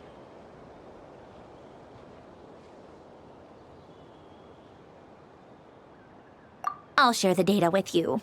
Nicole's agreed to let me use her information channel, so we just need to use the Dodo communication device like so, and... there. Now you can check in on my progress. Wow! Look at that! You're amazing, Sandroni! About time you recognized my genius. Took you long enough. Anyway, that's all for me. You should check on the others if you have time. Make sure we don't have any weak links in the chain. That might sound harsh to you, but close supervision is a common practice in a Fatui. Not looking to catch anyone out. I just care about everything going smoothly. That's all. I'm kinda stuck here while the formula's running, so I need you to be my second pair of eyes in the meantime.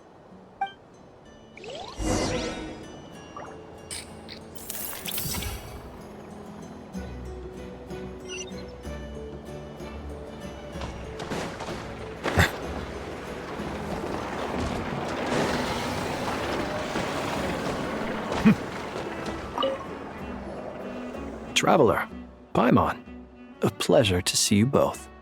Friends! How's everything coming along? Fairly well, if I do say so myself. Personally, I am ready to confront Dottore head-on. Ooh, you sound much more serious than usual. To be honest, I am not usually fond of exercising my full strength.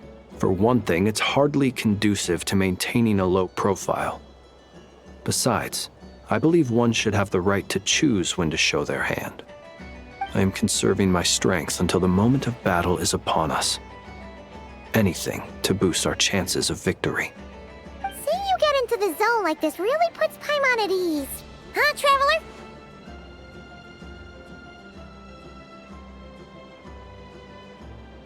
I consider it an honor to have your trust. Rest well. I look forward to seeing you both in your element during the battle.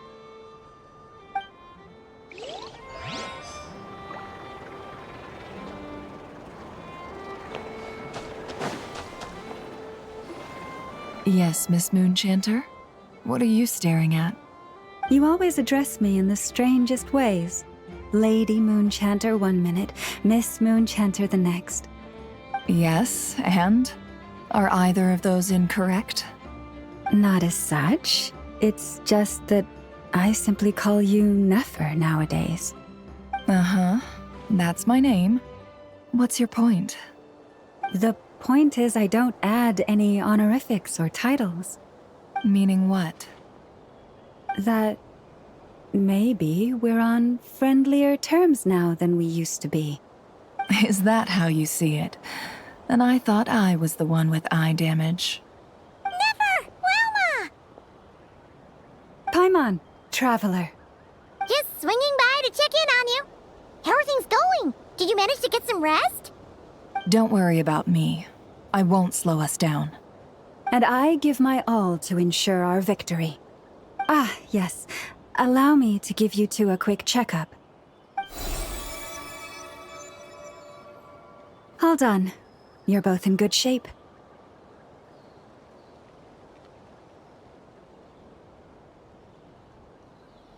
You're welcome. You'll have your work cut out for you in this battle against Dottore, so make sure to get some rest in first. Paimon will keep an eye on him, don't you worry. I'm glad to hear it. Take good care of yourself too, Paimon. Sure thing!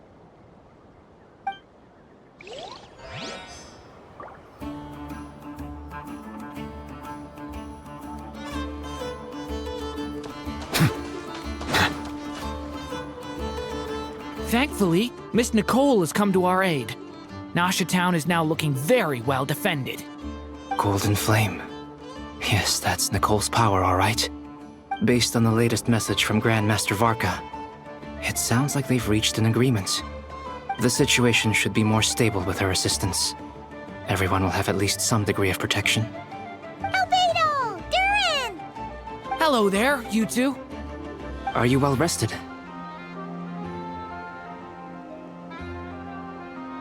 That's good to hear. As per the plan, Albedo and I will be in charge of Nasha Town. As Dottore's energy field expands, it's creeping ever closer in that direction. But we will do our best to hold our position. We fought side by side many times before, and always with great success. I believe this time will be no different. So don't worry about us. Focus on fighting Dottore.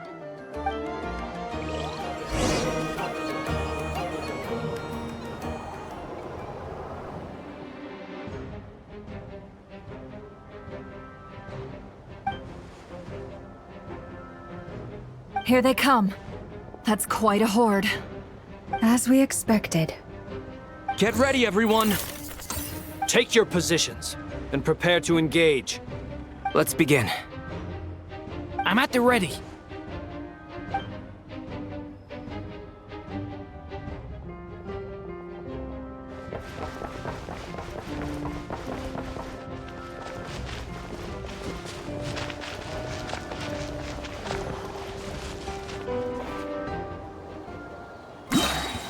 What a waste of time! Your skull!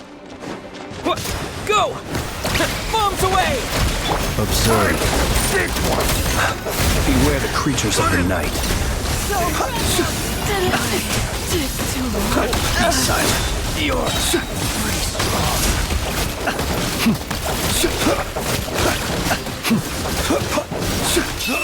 Observe.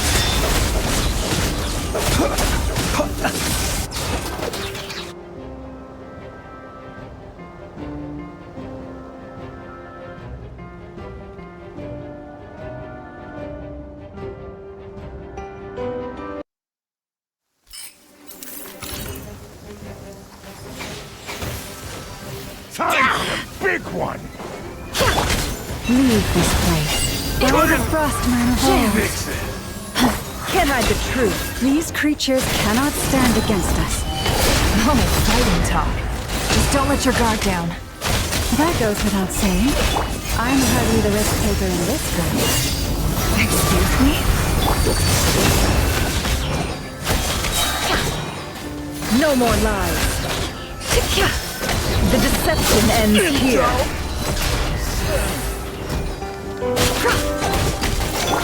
Leave this place. For the everlasting forest.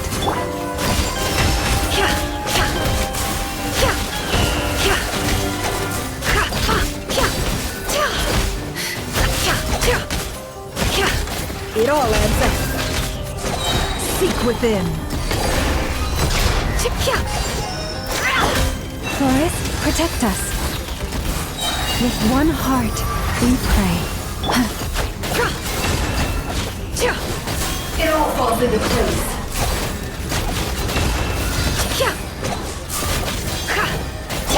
You poor lost lamb. The deception ends here.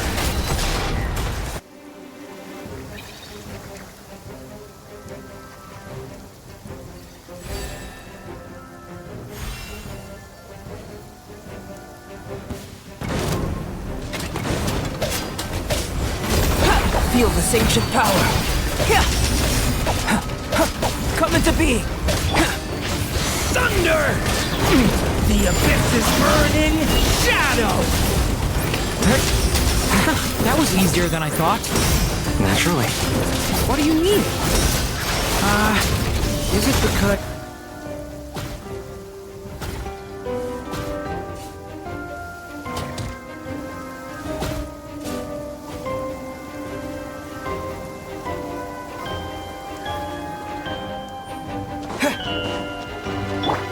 Leave this place for the everlasting forest.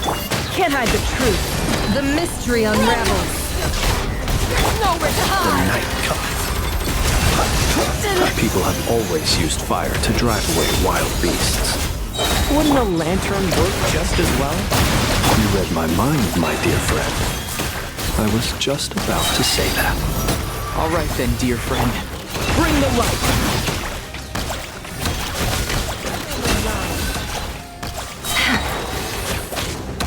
The deception ends. Forest, protect us.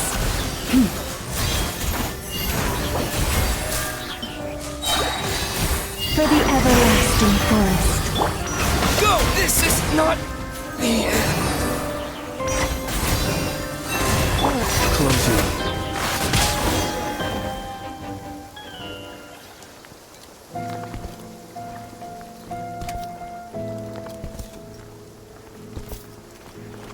You're looking well.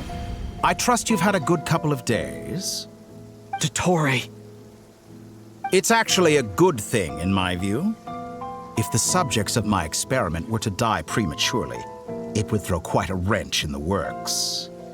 And so, I must thank you all for your resilience. We are no longer on the same level, but you are nonetheless worthy of my respect. A creator god should be merciful and gracious after all. And in any case, it is only right that before I end your lives, the world is informed of the arrival of their new god.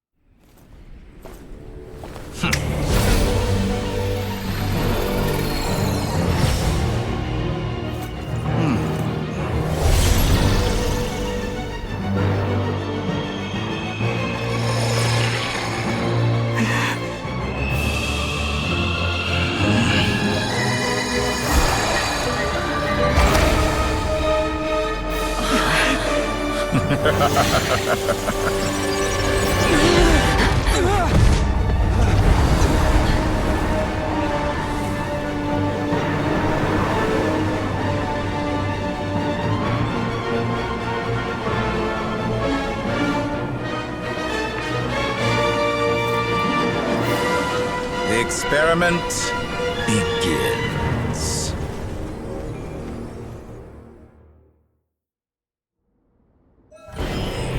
With the marrow of the 3 moons in my hand, behold the false moons fall!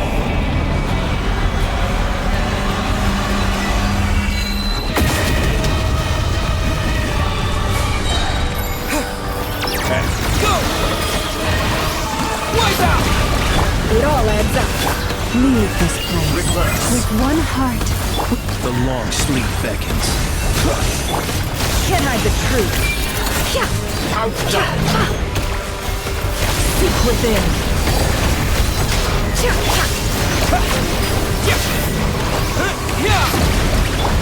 Forest, protect us for the everlasting. Be silent. The night cometh. Lord, keep it up. I'm still collecting data.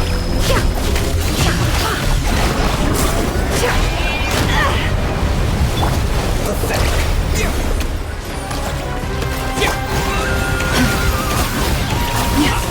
Taste like an ant in my palm. Steady now. Oh, I've been moved inside another space. It's sealed off. Looking at the structure of it, it seems like the Torre intends to trap us here. There's no exit. Our endurance is about to be put to the test.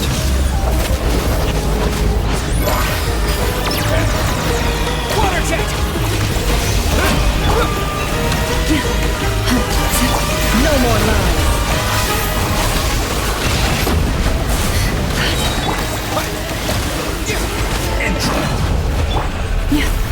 By the frost moon of all.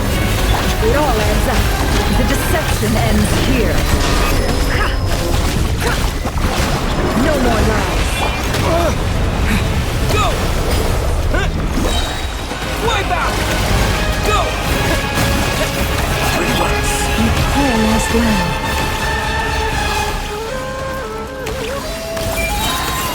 With one heart, we pray. Water jet! Seek within. It all adds up. Can't hide the truth. With the marrow of the 3 moons in my hand, behold the false moons fall!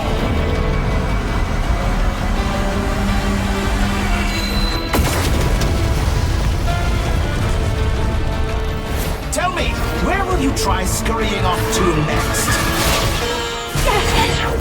Looks like Dottore has opted for a divide and conquer strategy. But we will not allow him to triumph. Now, I shall pray for our victory.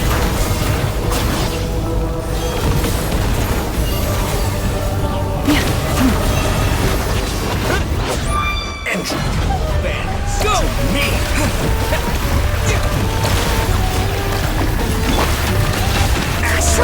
No You more barely lies. managed to touch my lip! The mystery unravels. Water jet! Can I be true?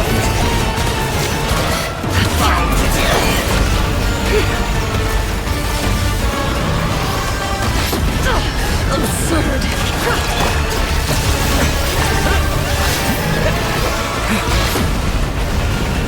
Water jet! The moon's remnant! Water jet!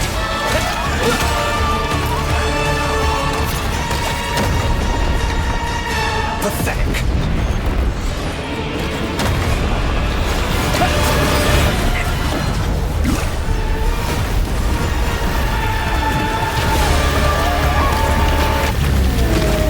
Water jet!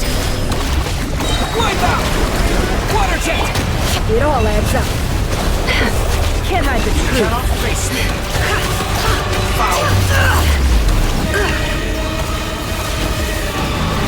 It all adds up. How dull! Water jet! Be annihilated, that which cannot stand against me. What's this supposed to be? A knockoff version of the space Columbina got trapped in? There really is no way out. We'll see about that, Dottore.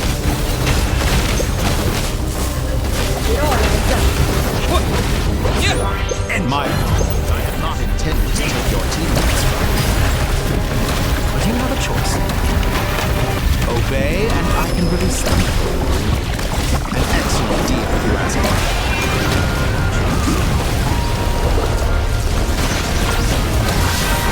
Water jet! Bombs away! Go!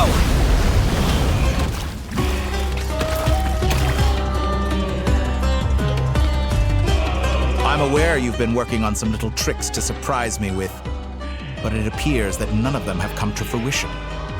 My guess would be that you're trying to bring Columbina back. But then, where is Sandrone? Or are you trying to buy time for her? I always found their friendship to be a curious phenomenon. Two highly incongruent personalities, and yet they share a deep connection. Speaking of Columbina, I once saw her as like a younger sister. We got along quite amicably while she was with the Fatui. But then one day she suddenly decided she would refuse to take part in any further experiments. To this day, I truly don't understand what I could have done to upset her so much. It's such a pity.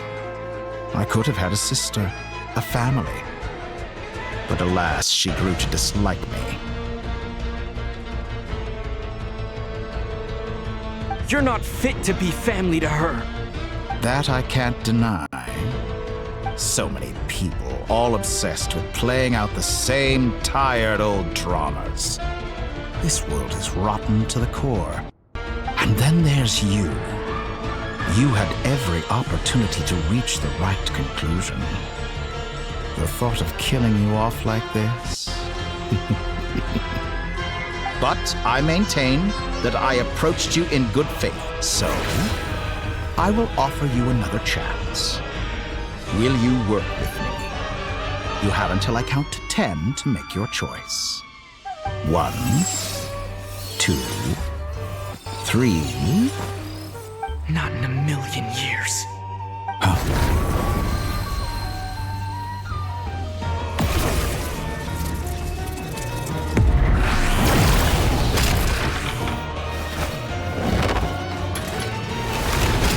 Sandrone, what a pleasant surprise. I didn't think you'd join us all the way up here. You're as sick and twisted as ever. Don't fool yourself into thinking anyone's grateful for the chances you're offering them. Sandrone, but the formula hasn't finished running yet. Funnily enough, I was just discussing a collaboration opportunity with the Traveler, and then I see you, who I must say is a good example of an opportunity gone to waste. Gone to waste? I said that everyone would get one chance, and you've used yours to march right back into the lion's den. So yes, it's an utterly wasted opportunity. And what makes you think I believe a word that comes out of your mouth? I was planning on disposing of your little formula after wrapping up more urgent business here. But since you've taken the trouble of serving it to me on a silver platter, I can simply bring it forward in the schedule.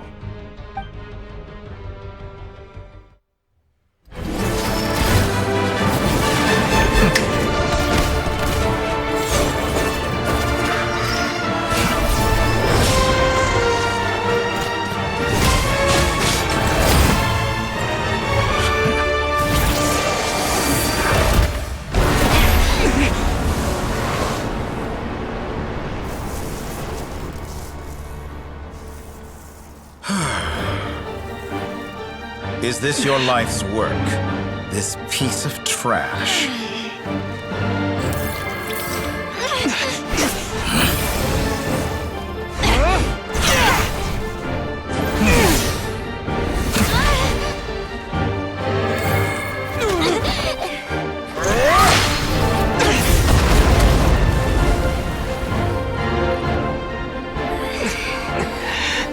Your formula runs too slowly, Sandrone. You put your hope for success on others instead of fighting dirty. That is why you have failed. Now, whom should I slay first? Any volunteers? No one? How nice of you to leave the decision to me.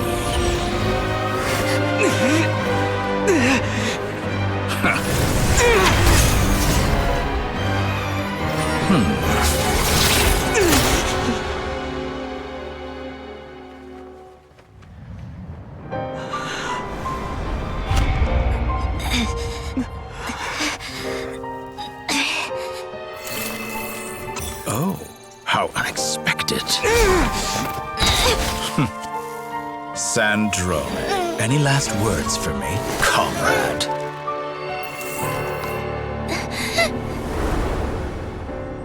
Is there anything you wish for?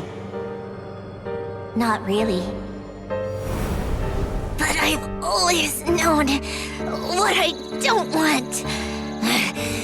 Go to hell, Dottore.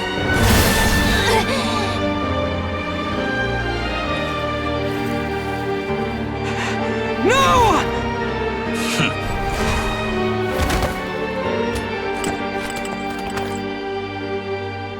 And now, you have failed.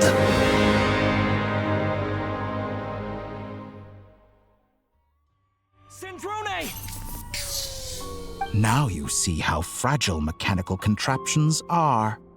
Just a gentle tap, and they fall to pieces.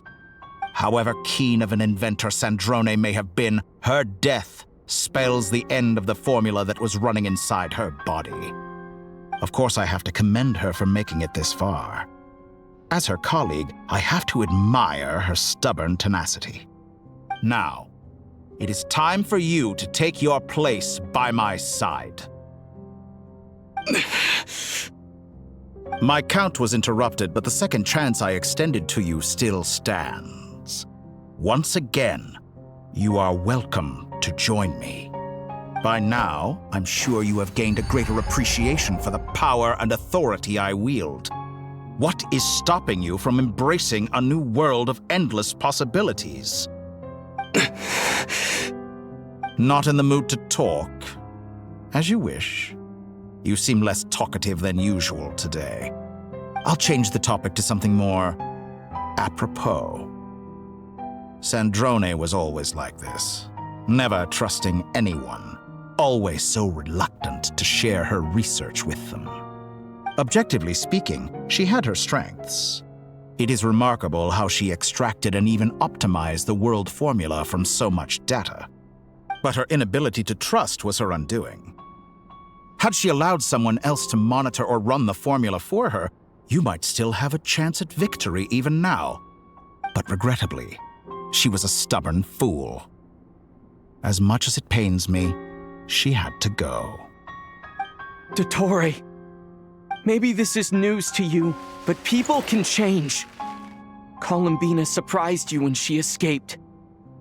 And I think Sandrone would surprise you too. Change? You can twist the truth however you want, but I see it clear as day. You're the one who can't trust other people. Is that how you see me? By this point, what can you hope to do about it?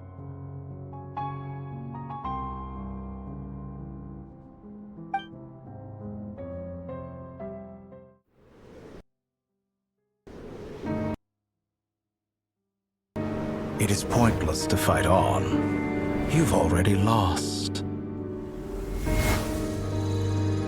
Wrong. You can't win this, Dottore.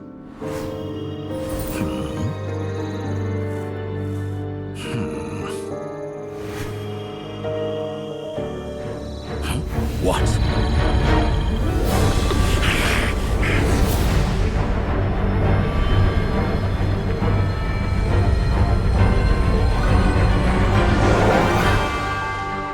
My formula can get us 90% of the way.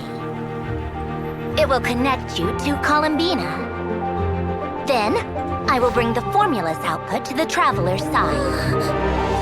For the last 10%, do whatever it takes. Just bring the moon down.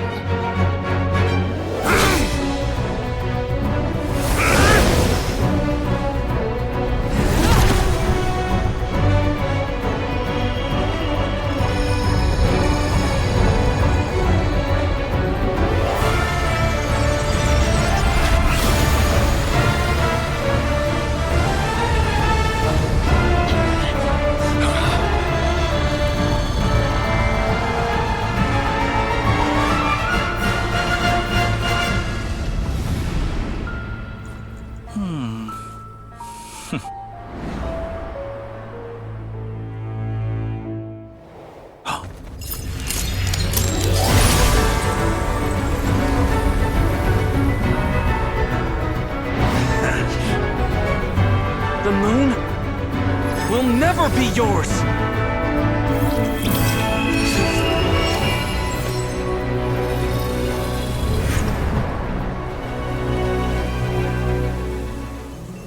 I turn my body into moonlight and pour it over Nodcry. My soul, I leave here to inform my future friends. Lastly, I will hide the Trilune Authority within the Frost Moon. And when my body, soul, and authority are reunited, finally... Columbina!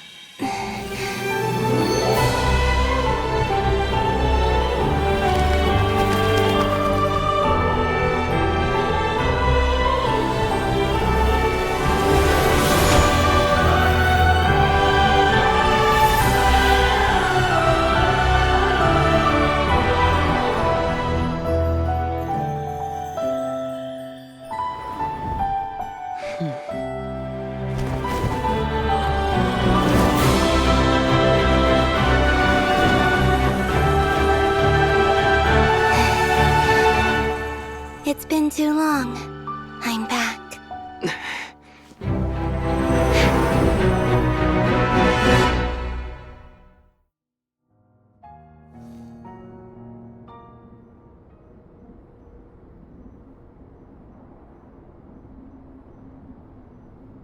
Stay focused on the battle, Traveler. What a touching reunion. Though I personally find myself repulsed by the sight of weaklings huddled together for war. Now, quite finished patting yourselves on the back. Show me how long you can struggle before you drown. Watch out, Columbina! Manipulate space itself! I know. Wait for the right moment. We'll strike together. Moon's remnants wipe out!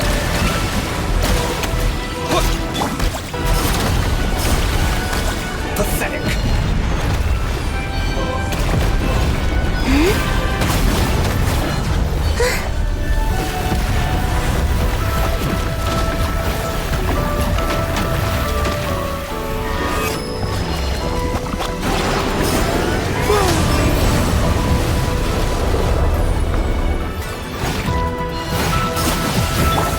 Enough! Water jet!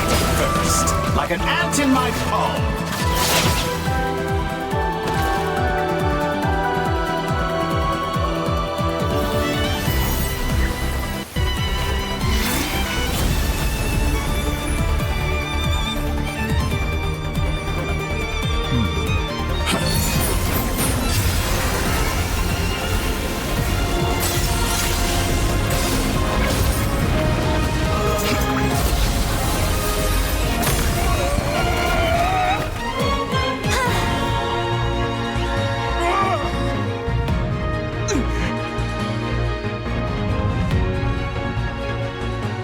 Grant you the new moon's blessing.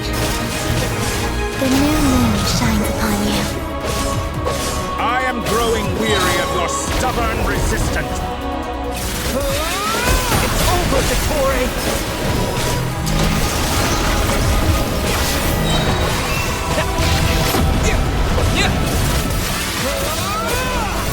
Time to pay for your heinous... no longer needs the world power in the cold mist.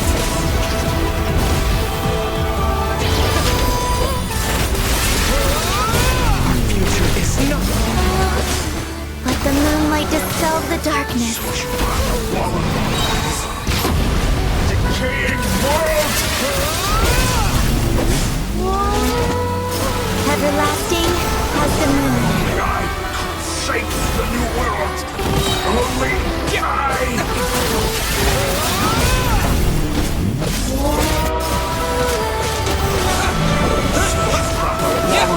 In this rotten, decaying world!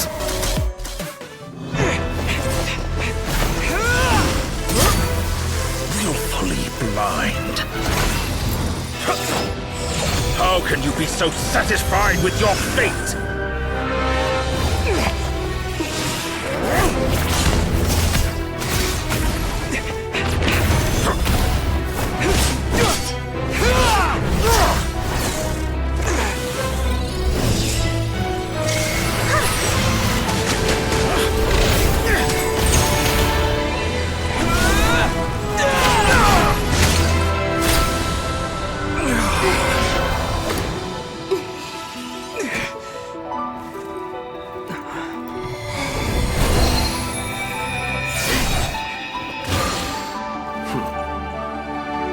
This battle was never about fate. It's about friends, family, and the home you stole from them. So dull. Only the weak rely on each other for comfort. You shall see. Once I transcend fate, you will be nothing but fodder for my grand experiment! That will never happen.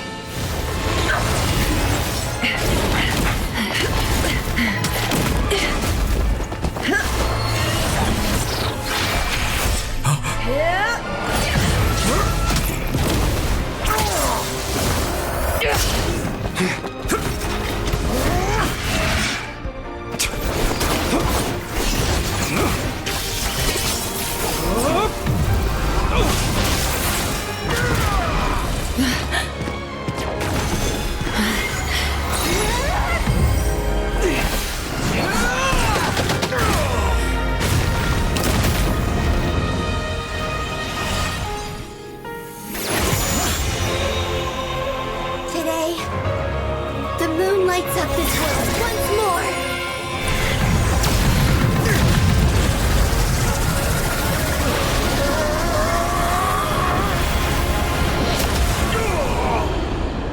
This loathsome world.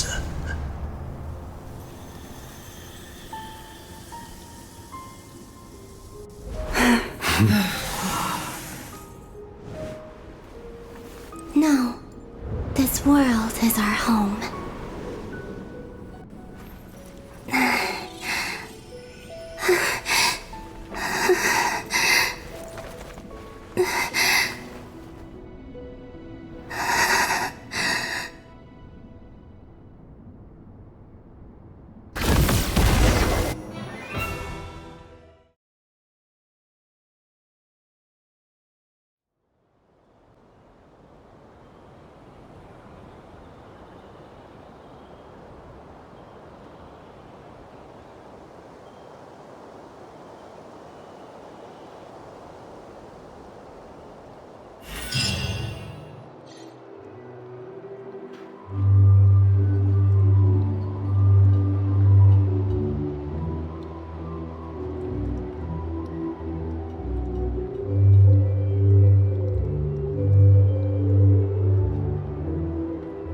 No, you're doing it wrong.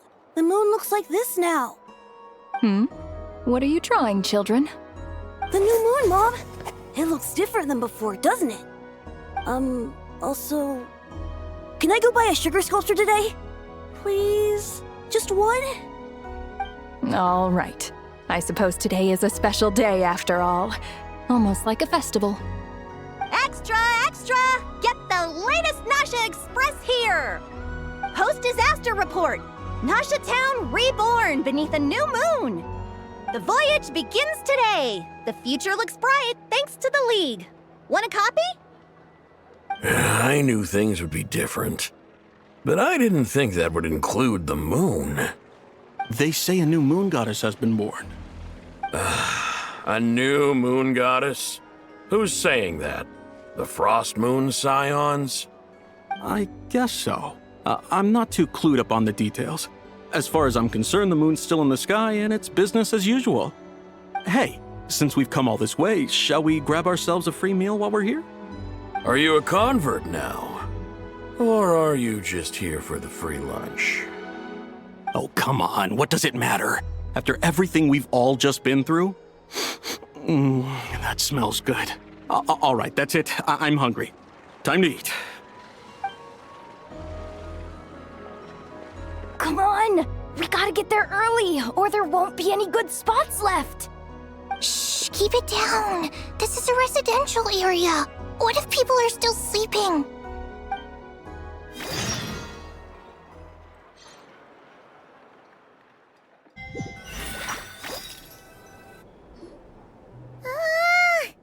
Why is it so noisy outside? It's okay. Paimon was pretty much awake anyway. It's been so long since we last had a chance to relax, huh? Feels like time is moving slower than usual. What about you? Did you rest well?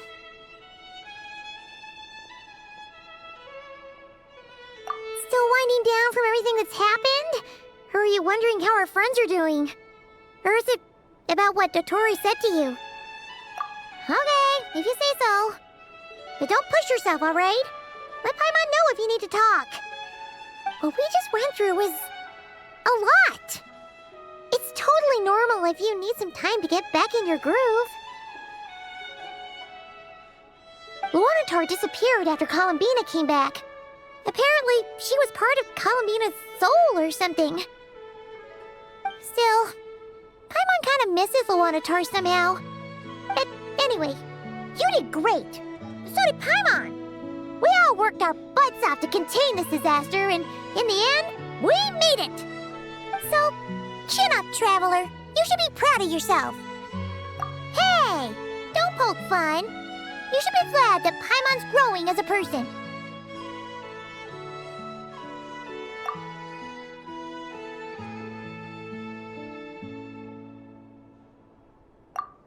Paimon didn't think you'd mention it.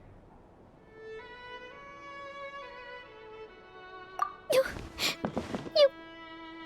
have no idea how anxious Paimon was. She was worried sick about you. Well, if you really want to show Paimon you're sorry, you're gonna need to make it up to her. You better be ready to splash out on a lavish meal.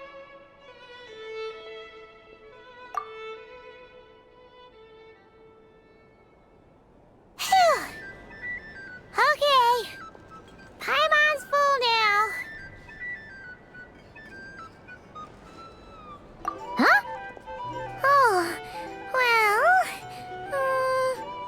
Hey there, Traveler and Paimon! Good morning! Morning, Yehuda! Here for some breakfast? Oh, I've already eaten. Just need some water. I was mostly worried you might forget what day it was today. So, I came over to remind you. Careful there, Paimon. Too much food will make you drowsy. Don't let anyone catch you hiding at the back and nodding off during the league meeting. You should probably be saying that to Aino. She's the baby of the group, if anyone. True. You know, I'm surprised that all these competing groups are actually coming together to try to solve things together. Definitely a first for Nodcry. Well, nothing like a region-wide calamity to bring people together. After that, surely even the most self-interested people have to realize that going it alone isn't worth the risk, right? Try telling Boss Neff that. She's not exactly convinced that people are gonna get with the program.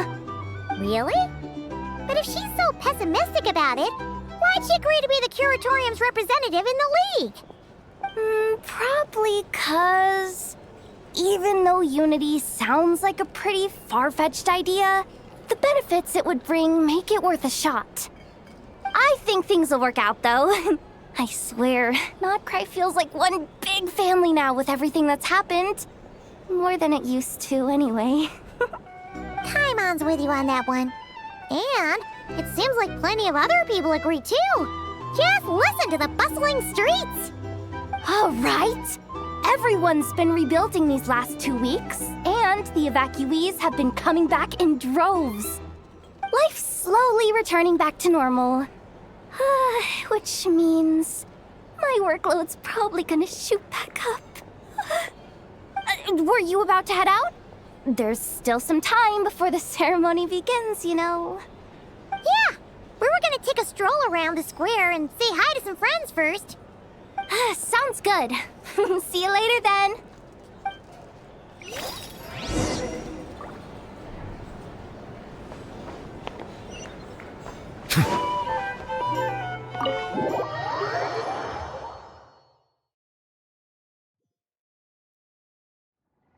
Please accept today's boon. Have a nice day. Are Paimon's eyes deceiving her? Or is that Inefa handing out food for the Frost Moon Scions? Hello there. Would you like a feast of the moon, along with some snacks of the day? So, what's new, Inefa? It was only a few days ago when we last saw you, but it looks like you've joined the Frost Moon Scions in that time. And I know too? What are you talking about, Paimon? We're just here to help, duh. In the wake of the disaster, it's all hands on deck. We responded to Lama's request for support. At times like these, the smallest good deed can inspire others and help them through the hard days ahead. And we're using eggs and heating tubes to make that a reality. In true Kromkake Crab Shop style! Inefa! Did you hear that? The Traveler said I did good.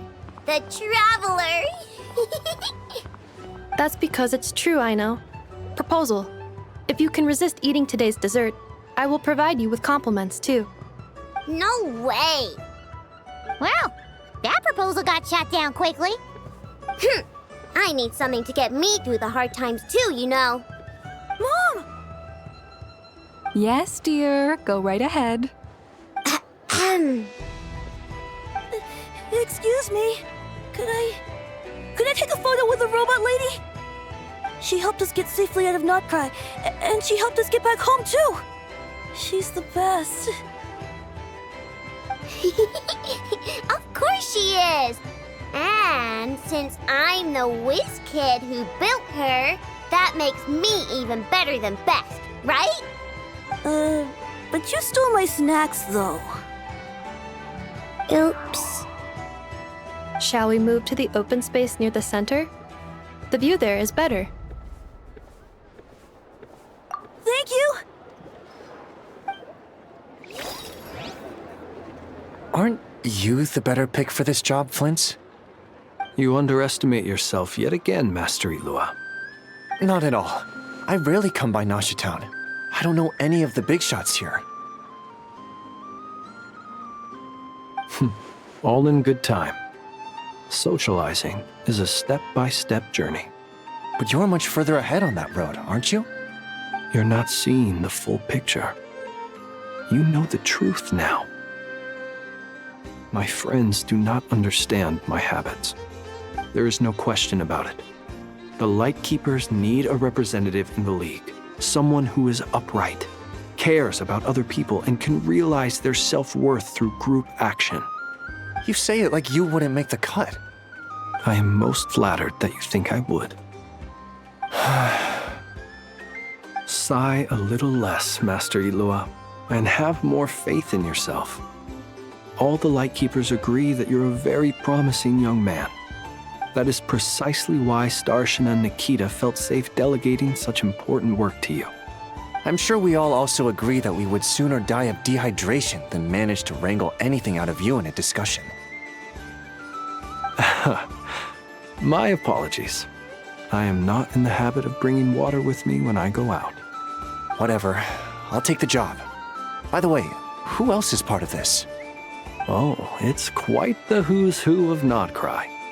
There's the Moon Chanter of the Frostmoon Scions, the boss of the Curatorium of Secrets, a representative of the Voynich Guild, and even someone from the adorable Kromkake craft shop. I'm sure you will find speaking with them to be a genuine pleasure. If you say so. I've never done this work before, so I'm honestly a little scared of making mistakes. But I'll do it. Not only is it our duty as Lightkeepers, but because I want to make Nodcry a more welcoming place. An admirable attitude to take. The beacons are lit, Itlua. We're but one step away from breaking through the blizzard. We have the chance to band together and build our shared homeland into an Elysium.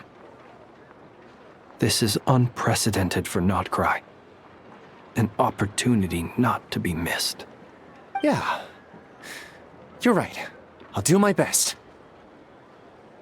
Quite a few familiar faces have arrived. Let's go, shall we?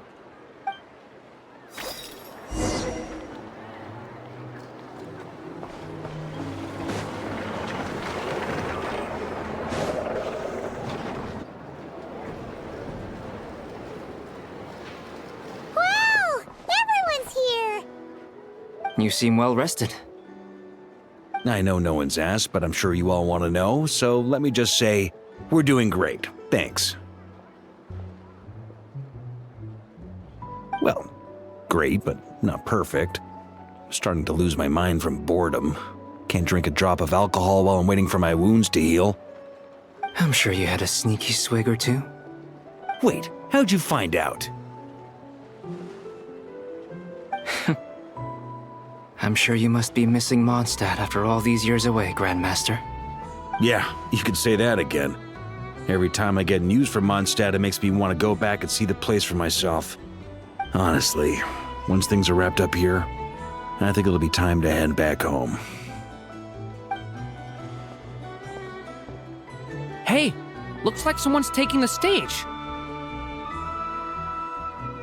Can everyone see okay? Anyone need a boost? I'll just listen from the back. It's fine. You're taking this pretty seriously, huh, Durin? Well, it's not every day that I get the chance to see how people speak in official settings. Soak it up like a sponge. I'll make sure you get a chance to practice for yourself later down the line. Actually, I know just the thing. You can debrief the Knights of Favonius for me. Mr. Varka, are you forgetting that I'm not a Knight of Favonius? I can knight you. Any particular title you'd like? Is he joking? I really can't tell. You'll have to figure this one out for yourself. It'll be a good learning experience. It is my honor to host the opening ceremony for the League, and to have this opportunity to speak to you all in my capacity as Voynich Guild representative. Could this person also have been pushed onto the big stage by the real big shots? Guess I'm not the only one then. We come here today, having weathered the trials and hardships of yesterday, and having learned from them the importance of unity and cooperation. All right, here we go. Uh-oh, looks like Aino's off in Dreamland already. Wait, Boss is looking kinda drowsy too. What's up with her? Come on, get this speech over with already. Nodcry is our home, the land we rely on for survival. And as we chart a course for the future, may we persevere through the storms ahead as we sail towards a new era of prosperity, freedom, and hope.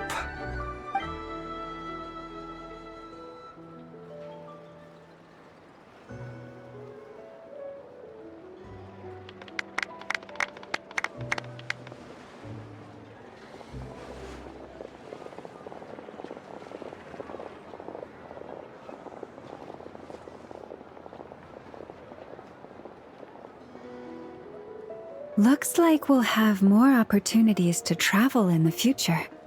I'm sure you'll cope, Lady Moonchanter, given how fleet of foot you are. Unfortunately, I suspect I'll be too busy at the Curatorium to act as your host. We have a busy schedule, not to mention an international network of contacts to manage. It'll be all right. I'll just check your schedule with Yehoda well in advance. And if she's not available, I can simply ask Ashru. You... So giving my employees extra workload isn't enough for you? You're really going to drag my cat into this too? I thought you'd approve. Aren't you forever increasing your employees' workloads? That's a bold statement. Are all the Frost Moon Scions feeling more audacious now that your moon goddess has returned?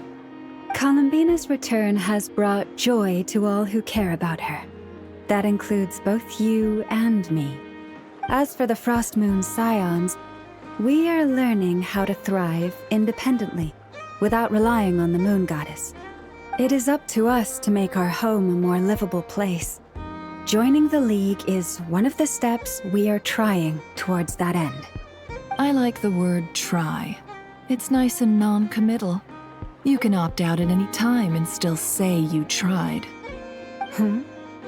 You don't see a bright future for the Frost Moon Scions? Or did you mean the League? I'm just not as optimistic as you.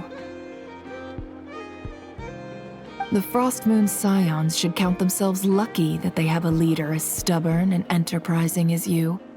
But Nodcry's a big place, with all kinds of people. Most of them don't enjoy answering to a leader, or even listening to reason.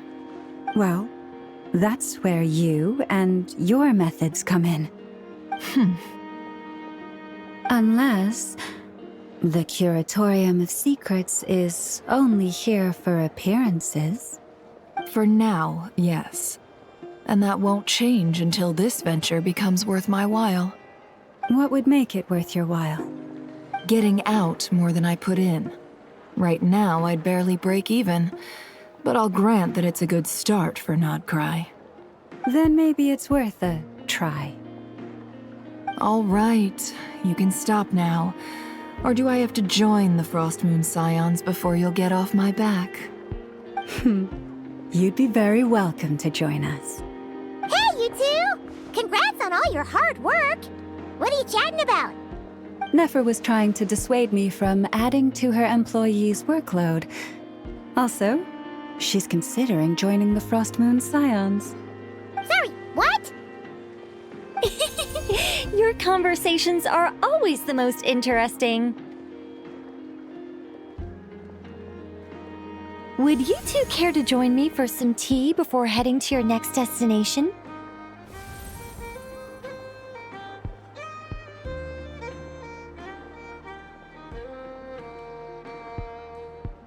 Nicole? Wait, where are you? Aren't you gonna show up today? Sadly not. I'm otherwise occupied right now. I'm sorry, Paimon. I can hear how disappointed you are. If it's any consolation, let me say that how things appear on the surface is a far cry from what they are at their core. Perhaps you'll feel better if you focus on the fact you have a special line of communication with the great mage herself. Okay? Has something happened? No, or not yet, anyway. Well, that's not ominous at all. Not for the time being. Just think of this as a general check-in to make sure this communication system is still running smoothly. Besides, it's good to chat once in a while if we want to maintain our friendship. You could have just said so. Paimon got all worked up for nothing. Still, the best friendships are built through face-to-face interaction, you know. It's never gonna stop being weird having tea with you when you're not there and just talking to thin air.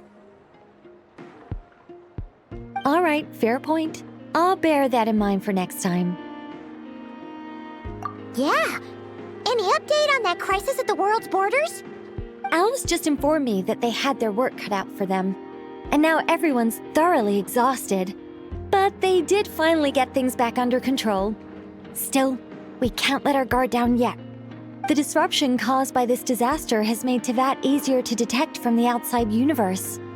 She plans to wait for things to stabilize, then reschedule her Mondstadt vacation plans. As for me, I agree with Hat Guy's perspective.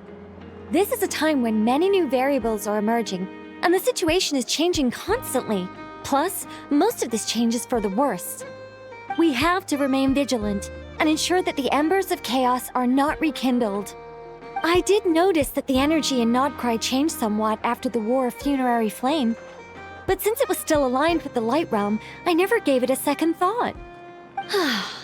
It looks like I'll have to examine the connections between phenomena I observe more closely in the future. Just doing my duty. It's more or less second nature by now. Of course, to give you the full picture, I'd have to start with the substance from which angels were formed. Never mind. Paimon's right. Showing off my knowledge would be much more satisfying in person. By the way, you did receive the gifts from the Hexen Circle, yes? I'm not trying to claim credit or anything, but my pride demands that I at least mention it. They're quite similar to the protective talisman that Alice gave Dory, but with some very special enhancements. Oh! So that's what kept our friends safe when Dotori trapped them. Indeed. We went to great lengths to make sure they were invisible to his eyes.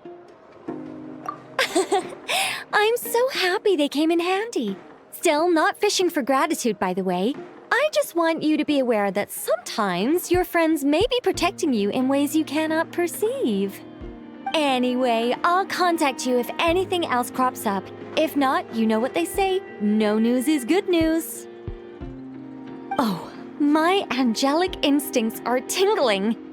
They say you should head to the docks next. Your friends are about to board their ship home.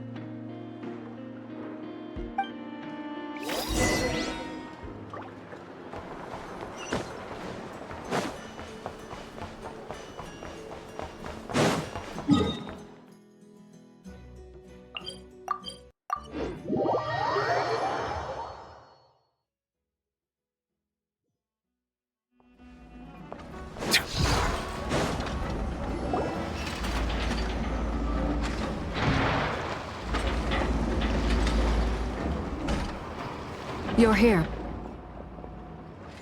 You're here too, Hat Guy! Are you heading back together? No. I'm bound for Sumeru, and she for Fontaine. We just happened to cross paths at the harbor. Everything seems fine.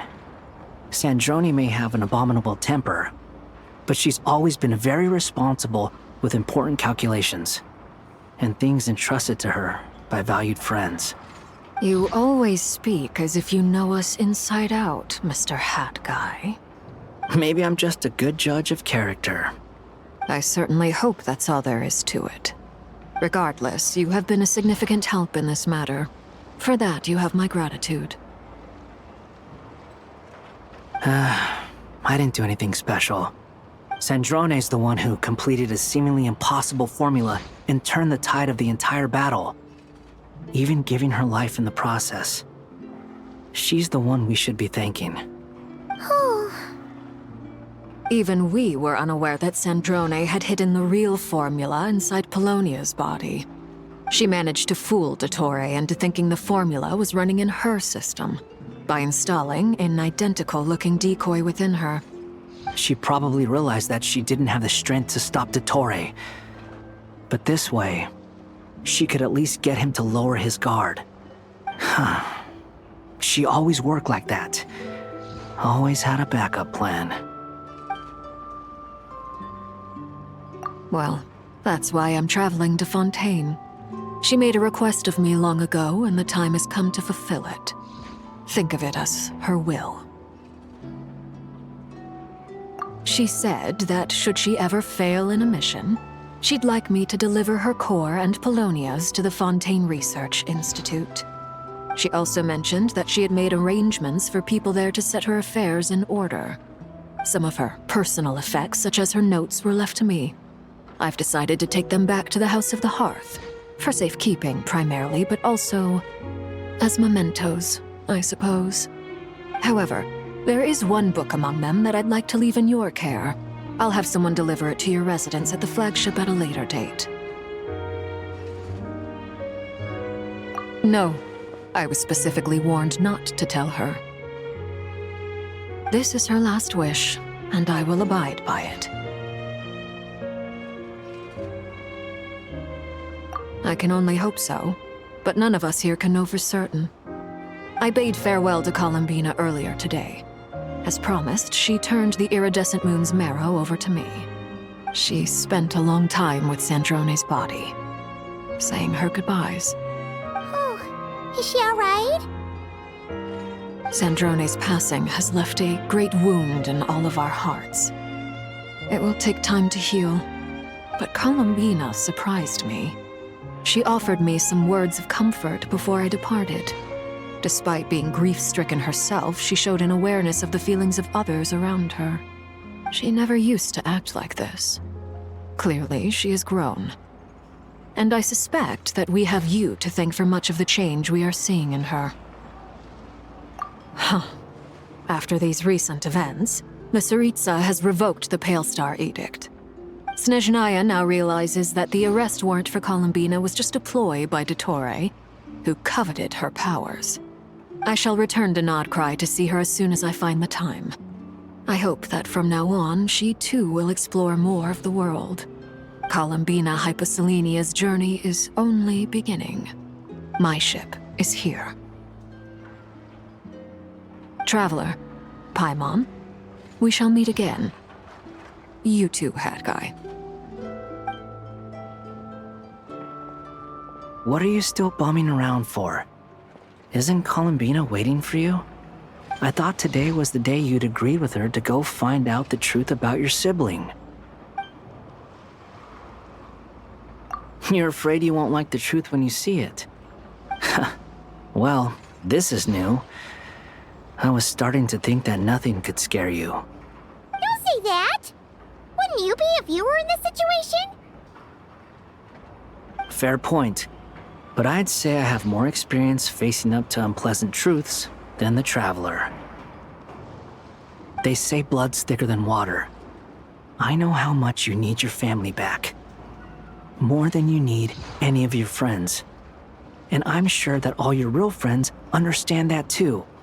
No matter what the truth turns out to be, they will stick by you and support you, whatever decision you make. Finding the truth is important. But more important still is what you choose to do once you've found it.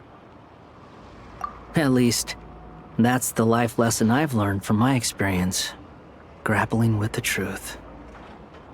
What? Now that Dottore's dead and gone? A little, I guess. But it hasn't solved everything. Maybe I regret not getting to end his life with my own hands. Or maybe it's something else. But for whatever reason, I still feel like I have a chip on my shoulder. Either way, I'm going back to Sumeru. Lesser Lord Kusanali is gonna need help dealing with all the chaos Dottore left in his wake. Not just from this incident, but everything he did in the past, too. You should continue with your journey, as you've always done. Who knows? Maybe we'll meet again someplace else. What should we do now? If you want to explore a bit more to steady those nerves, Paimon's game! After all, when Columbina said she knew where your ship was hidden, Paimon promised to give you two some alone time with the truth. It hasn't been all that long since we were last apart, sure, but with Columbina there, Paimon's sure things will be just dandy. Ain't no biggie. Paimon might be all about that food and fun, but she knows how to do right by people. Paimon's sure you'd prefer to digest the news about your sister in peace. But, no matter what you see, just know you can share it with Paimon. Of course, as long as it's not super private. If you can't make sense of something, let's give it some thought together. And even if we both can't figure it out, Paimon can at least treat you to a nice meal.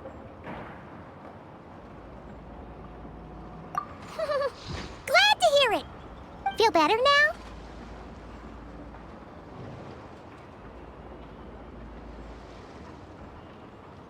Alrighty. Next up, time to meet meet with Columbina.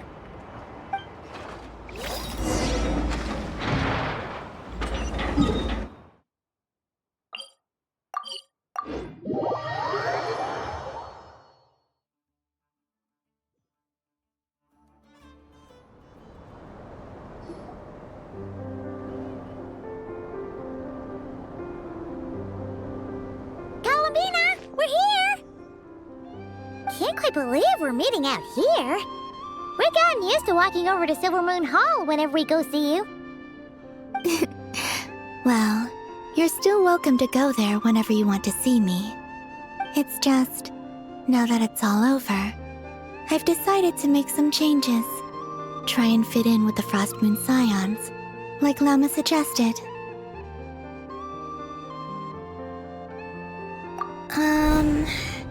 The older generation are still timid around me. They don't dare get too close, and they bow their heads when I walk by. But things are much better with the children. I see more curiosity in their eyes. Hopefully, by the time the next Moon Prayer Night comes around, I can enjoy the festival with them as myself, without having to pretend that I'm only dressed up as the Moon Goddess. You'll do fine, Columbina. Paimon's sure they'll realize you're super nice once they get to know you better. You really think so? When we first met, you thought I was a little up in the clouds. We were just starting out then, come on! So Llama told you, huh? I'm only teasing. I know that I have you to thank for pulling me back down to solid ground. It feels good to finally stand firm on the earth where I was born. Oh, that's great!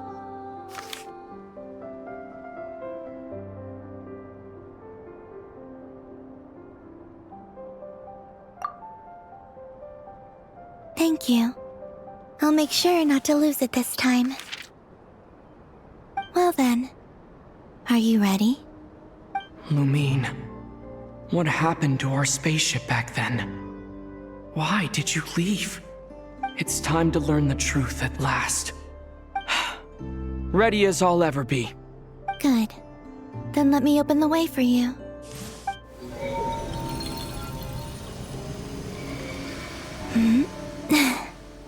Where does this lead? To our shared destination. Huh? Do you remember me telling you about my missing prologue back when we just met?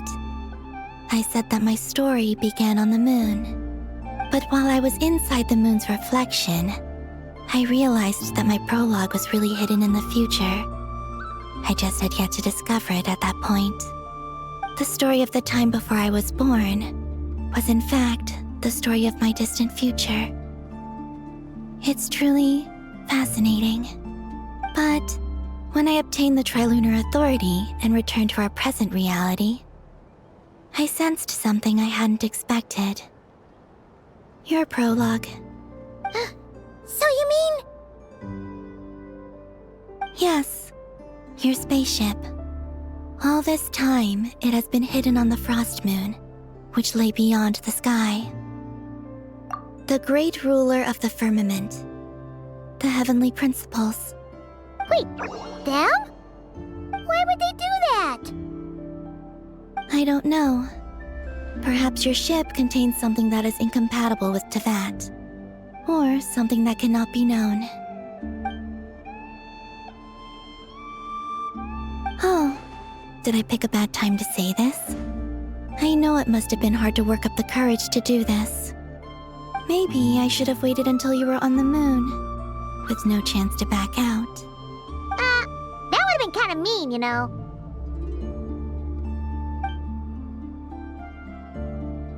Take me there. Oh? Whatever is hiding in that ship, it belongs to me and Lumine. Those memories belong to us. No one else has the right to decide whether I should or shouldn't know about it. Not even the heavenly principles. Very well. Then let's go. You two take care, alright? And don't Rest assured, Paimon. We will. Traveler, after you. Thinking about the story that we'll find hidden on the moon? Yes. And hoping that it has a happy ending. Stories like that don't exist, you know? You don't believe in happy endings? I don't believe in endings.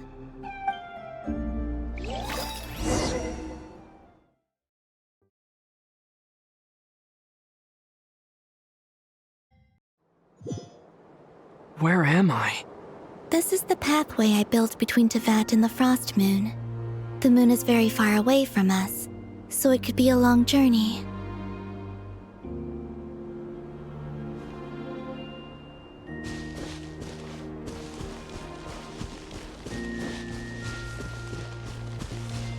After I obtained the Trilunar Authority, I unwittingly saw past events from many of my friends' lives. One was Lauma. She was so young when they chose her to be the Moon Chanter. From then on, the Frost Moon Scions looked to her to bring messages from their goddess. But, for better or worse, I had left Hisi Island before she was ever born.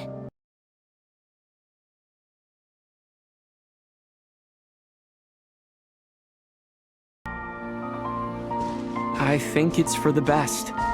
Because of the way things turned out, you had the opportunity to become friends. You're right. In that sense, I think we were both very lucky.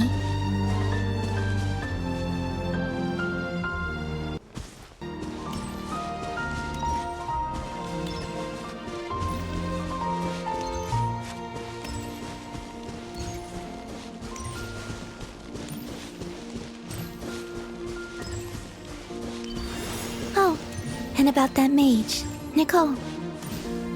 I only recently learned that she has lived in Teyvat since the time of the Three Moon Sisters. The Moon Goddesses always had a good relationship with the angels. I suppose our friendship continues that tradition.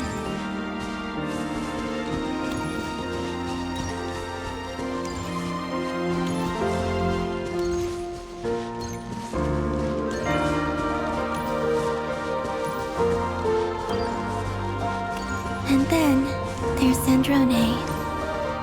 I never knew that much about her, beyond the fact that she was created by someone called the Lord Artificer. She, too, suffered for a long time before joining the Fatui.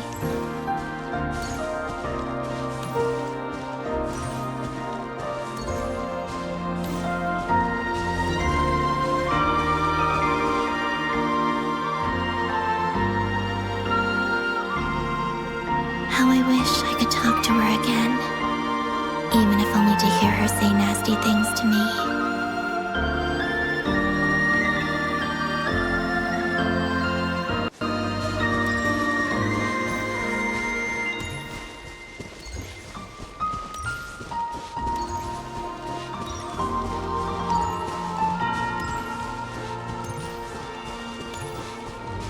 Also, I saw your siblings' story. I'm afraid I didn't see much. It seems that she rarely came to the surface, where the moonlight shines. But I did notice that back when you first set out on your journey, she would often appear nearby, gazing at you from afar with a guilty look in her eyes. Lumine. Let us speak no more of the past. I probably shouldn't reveal so much about my friends. It's not my place. Let the moonlight carry us forth. We are very close now.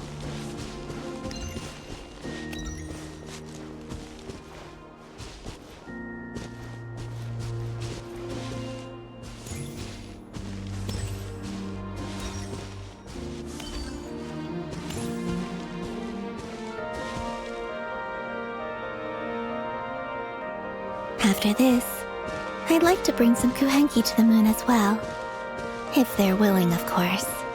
What about your other friends? Will you bring them to visit too? Certainly. But I'll need to tidy the place up first. This home hasn't received any guests in a long, long time.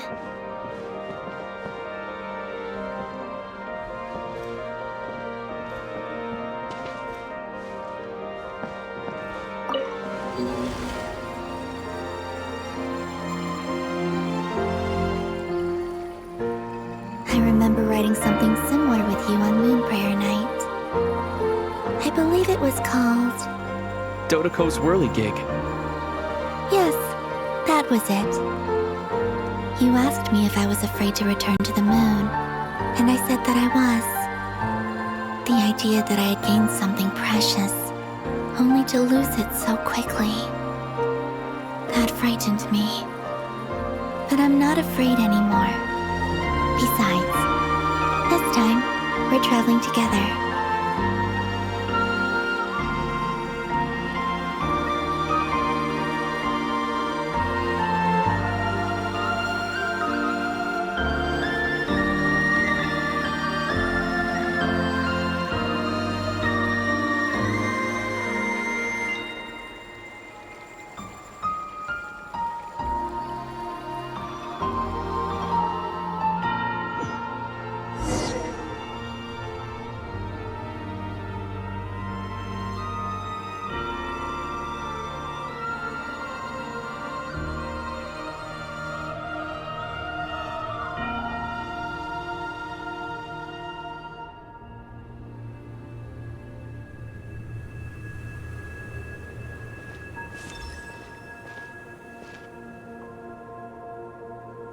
We're here.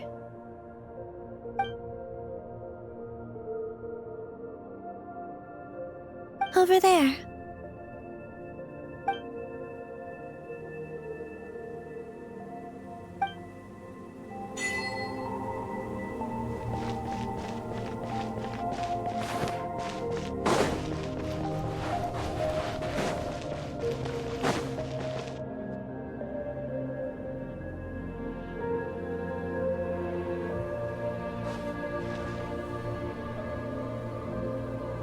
Our spaceship. It's huge. I suppose that the moon is the only place one could hide it. It'll be alright. Huh? The way you feel in this moment, I went through it too, on Moon Prayer Night. The door was right in front of me, but I struggled to find the courage to step through. Solitude for me once meant living a life in which even I was absent. Before I met you, that was the only life I knew. But that night, solitude meant throwing away the life I had gained after meeting all of you. Columbina. Go. Retrieve the part of your life that was once lost. Trust me, you will lose nothing by doing so. Look, Teyvat is right there. All of our friends are down there, waiting for us. You're right. Thanks, Columbina.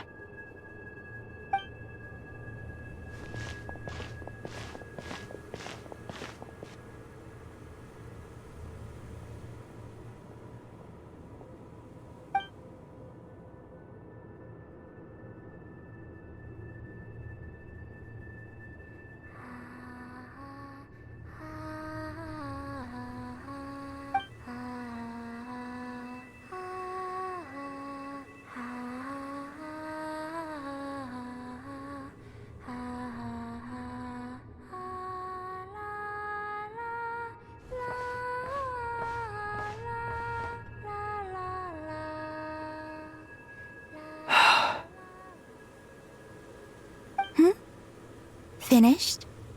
Yeah. Why did you take your eye mask off? Well, since my return, I've decided to take more opportunities to see the world with my own eyes. Besides, I've always wondered how Teyvat looks from the moon. And what do you think? It's beautiful. I could spend a whole day here just gazing at it. What about you? What do you think of the truth you found? I haven't looked at another person's expression in a long time, but I think yours is saying it was neither good nor bad. Keep this up, and it won't be long before you give Nephra a run for her money.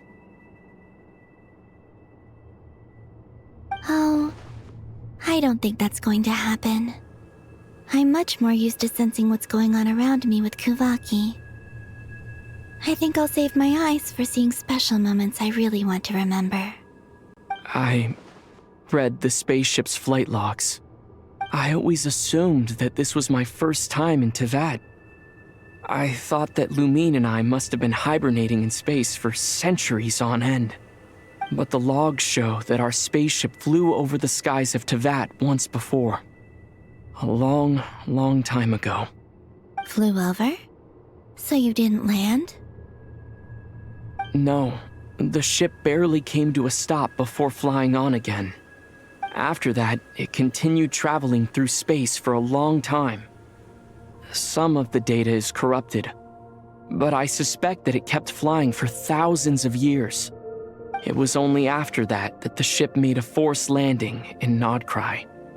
When Lumine found me, she came from outside the ship. Could this mean that she left the ship long before I did? Maybe even during our first pass over Teyvat. Are you alright? Yes, I can feel that the truth is coming together, one small piece at a time. I remember Lumine telling me that when she first arrived in Conria, she could not recall the past. So this might be something that even she doesn't know. Here, I made some space for you. Your mind must be racing, and this seems like the perfect place to relax and clear your head. Oh, wait, there's one more thing. What is it? Wait here a moment.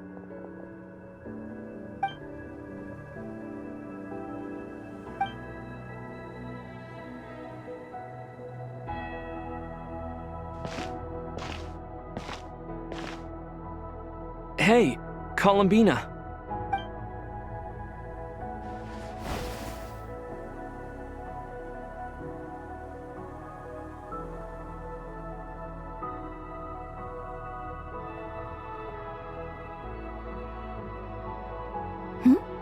Is that a new outfit?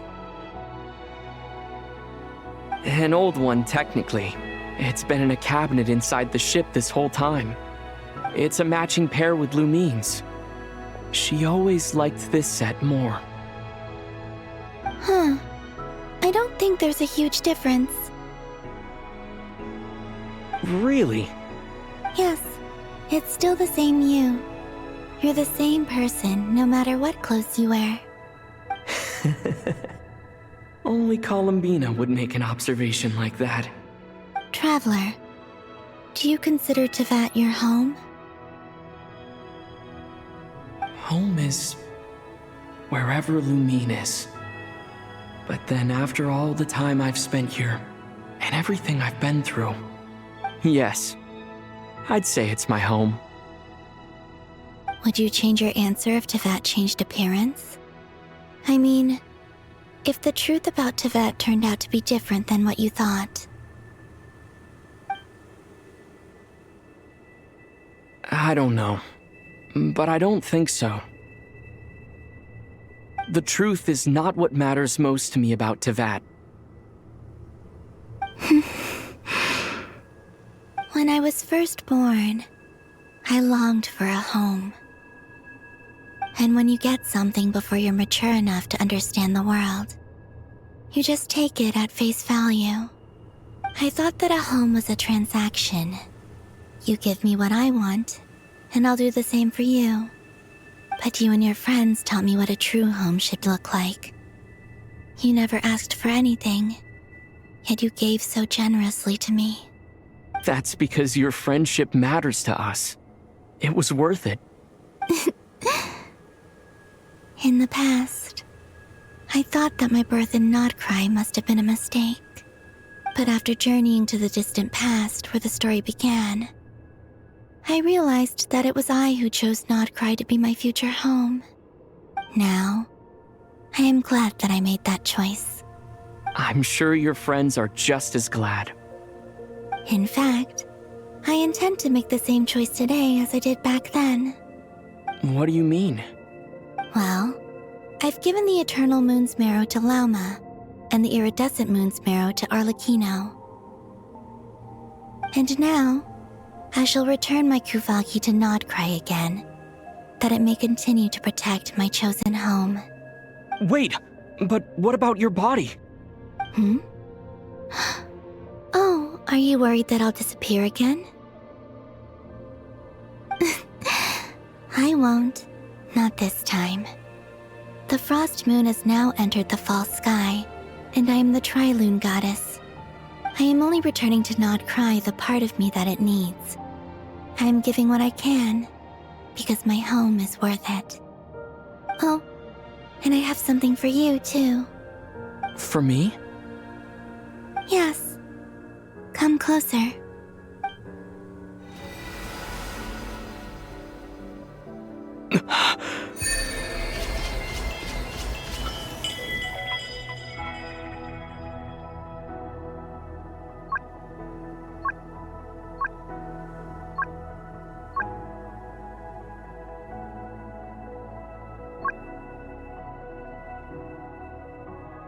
What was that?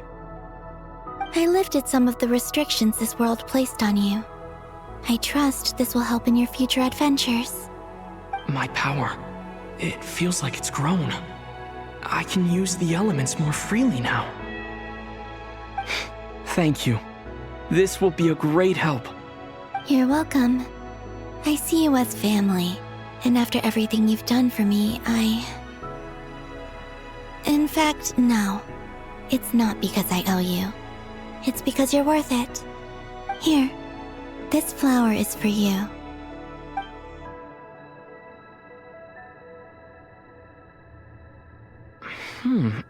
Isn't this a moon prayer blossom? Yes. Don't worry. You will never see these flowers lose their color again. I'm finally discovering the joy of giving. How I wish I'd learned this sooner. Hey, better late than never. What are you thinking about now? Why don't you take a guess? You get 1 shot. I don't think I'll get it in one guess. But I'm sure it's a happy thought. That's kind of a sneaky answer. I can't say you got it wrong. Down into that, the moon seems so far away. I felt it might always lie beyond my reach. But on the moon, everything feels so close by. The haze that once enshrouded the skies has finally been dispersed. I feel like a traveler on a winter's night, starting a new chapter in my tale by the warmth of a bonfire. I don't have a lot of luggage, but I do have a lot of hope for the future. Well, what's next?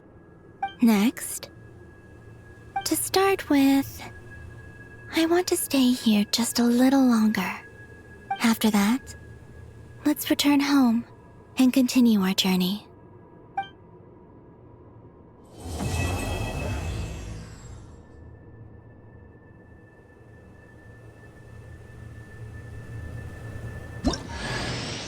These clothes bring back so many memories.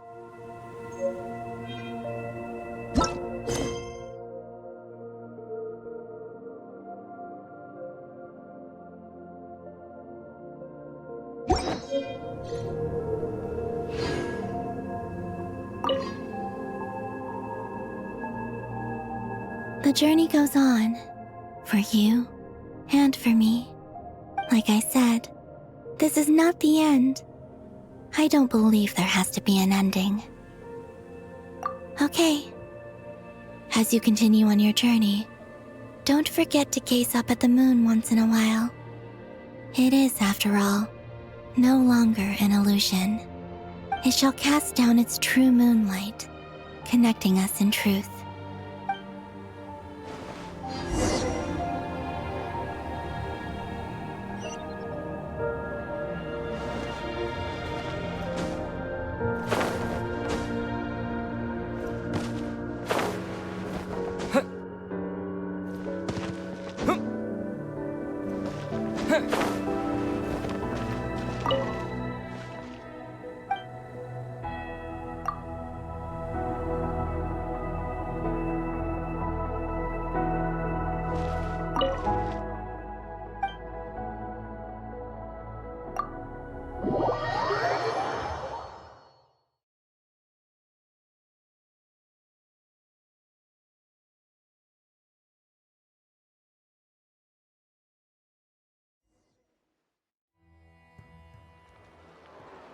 To Jean, Acting Grand Master of the Knights of Favonius.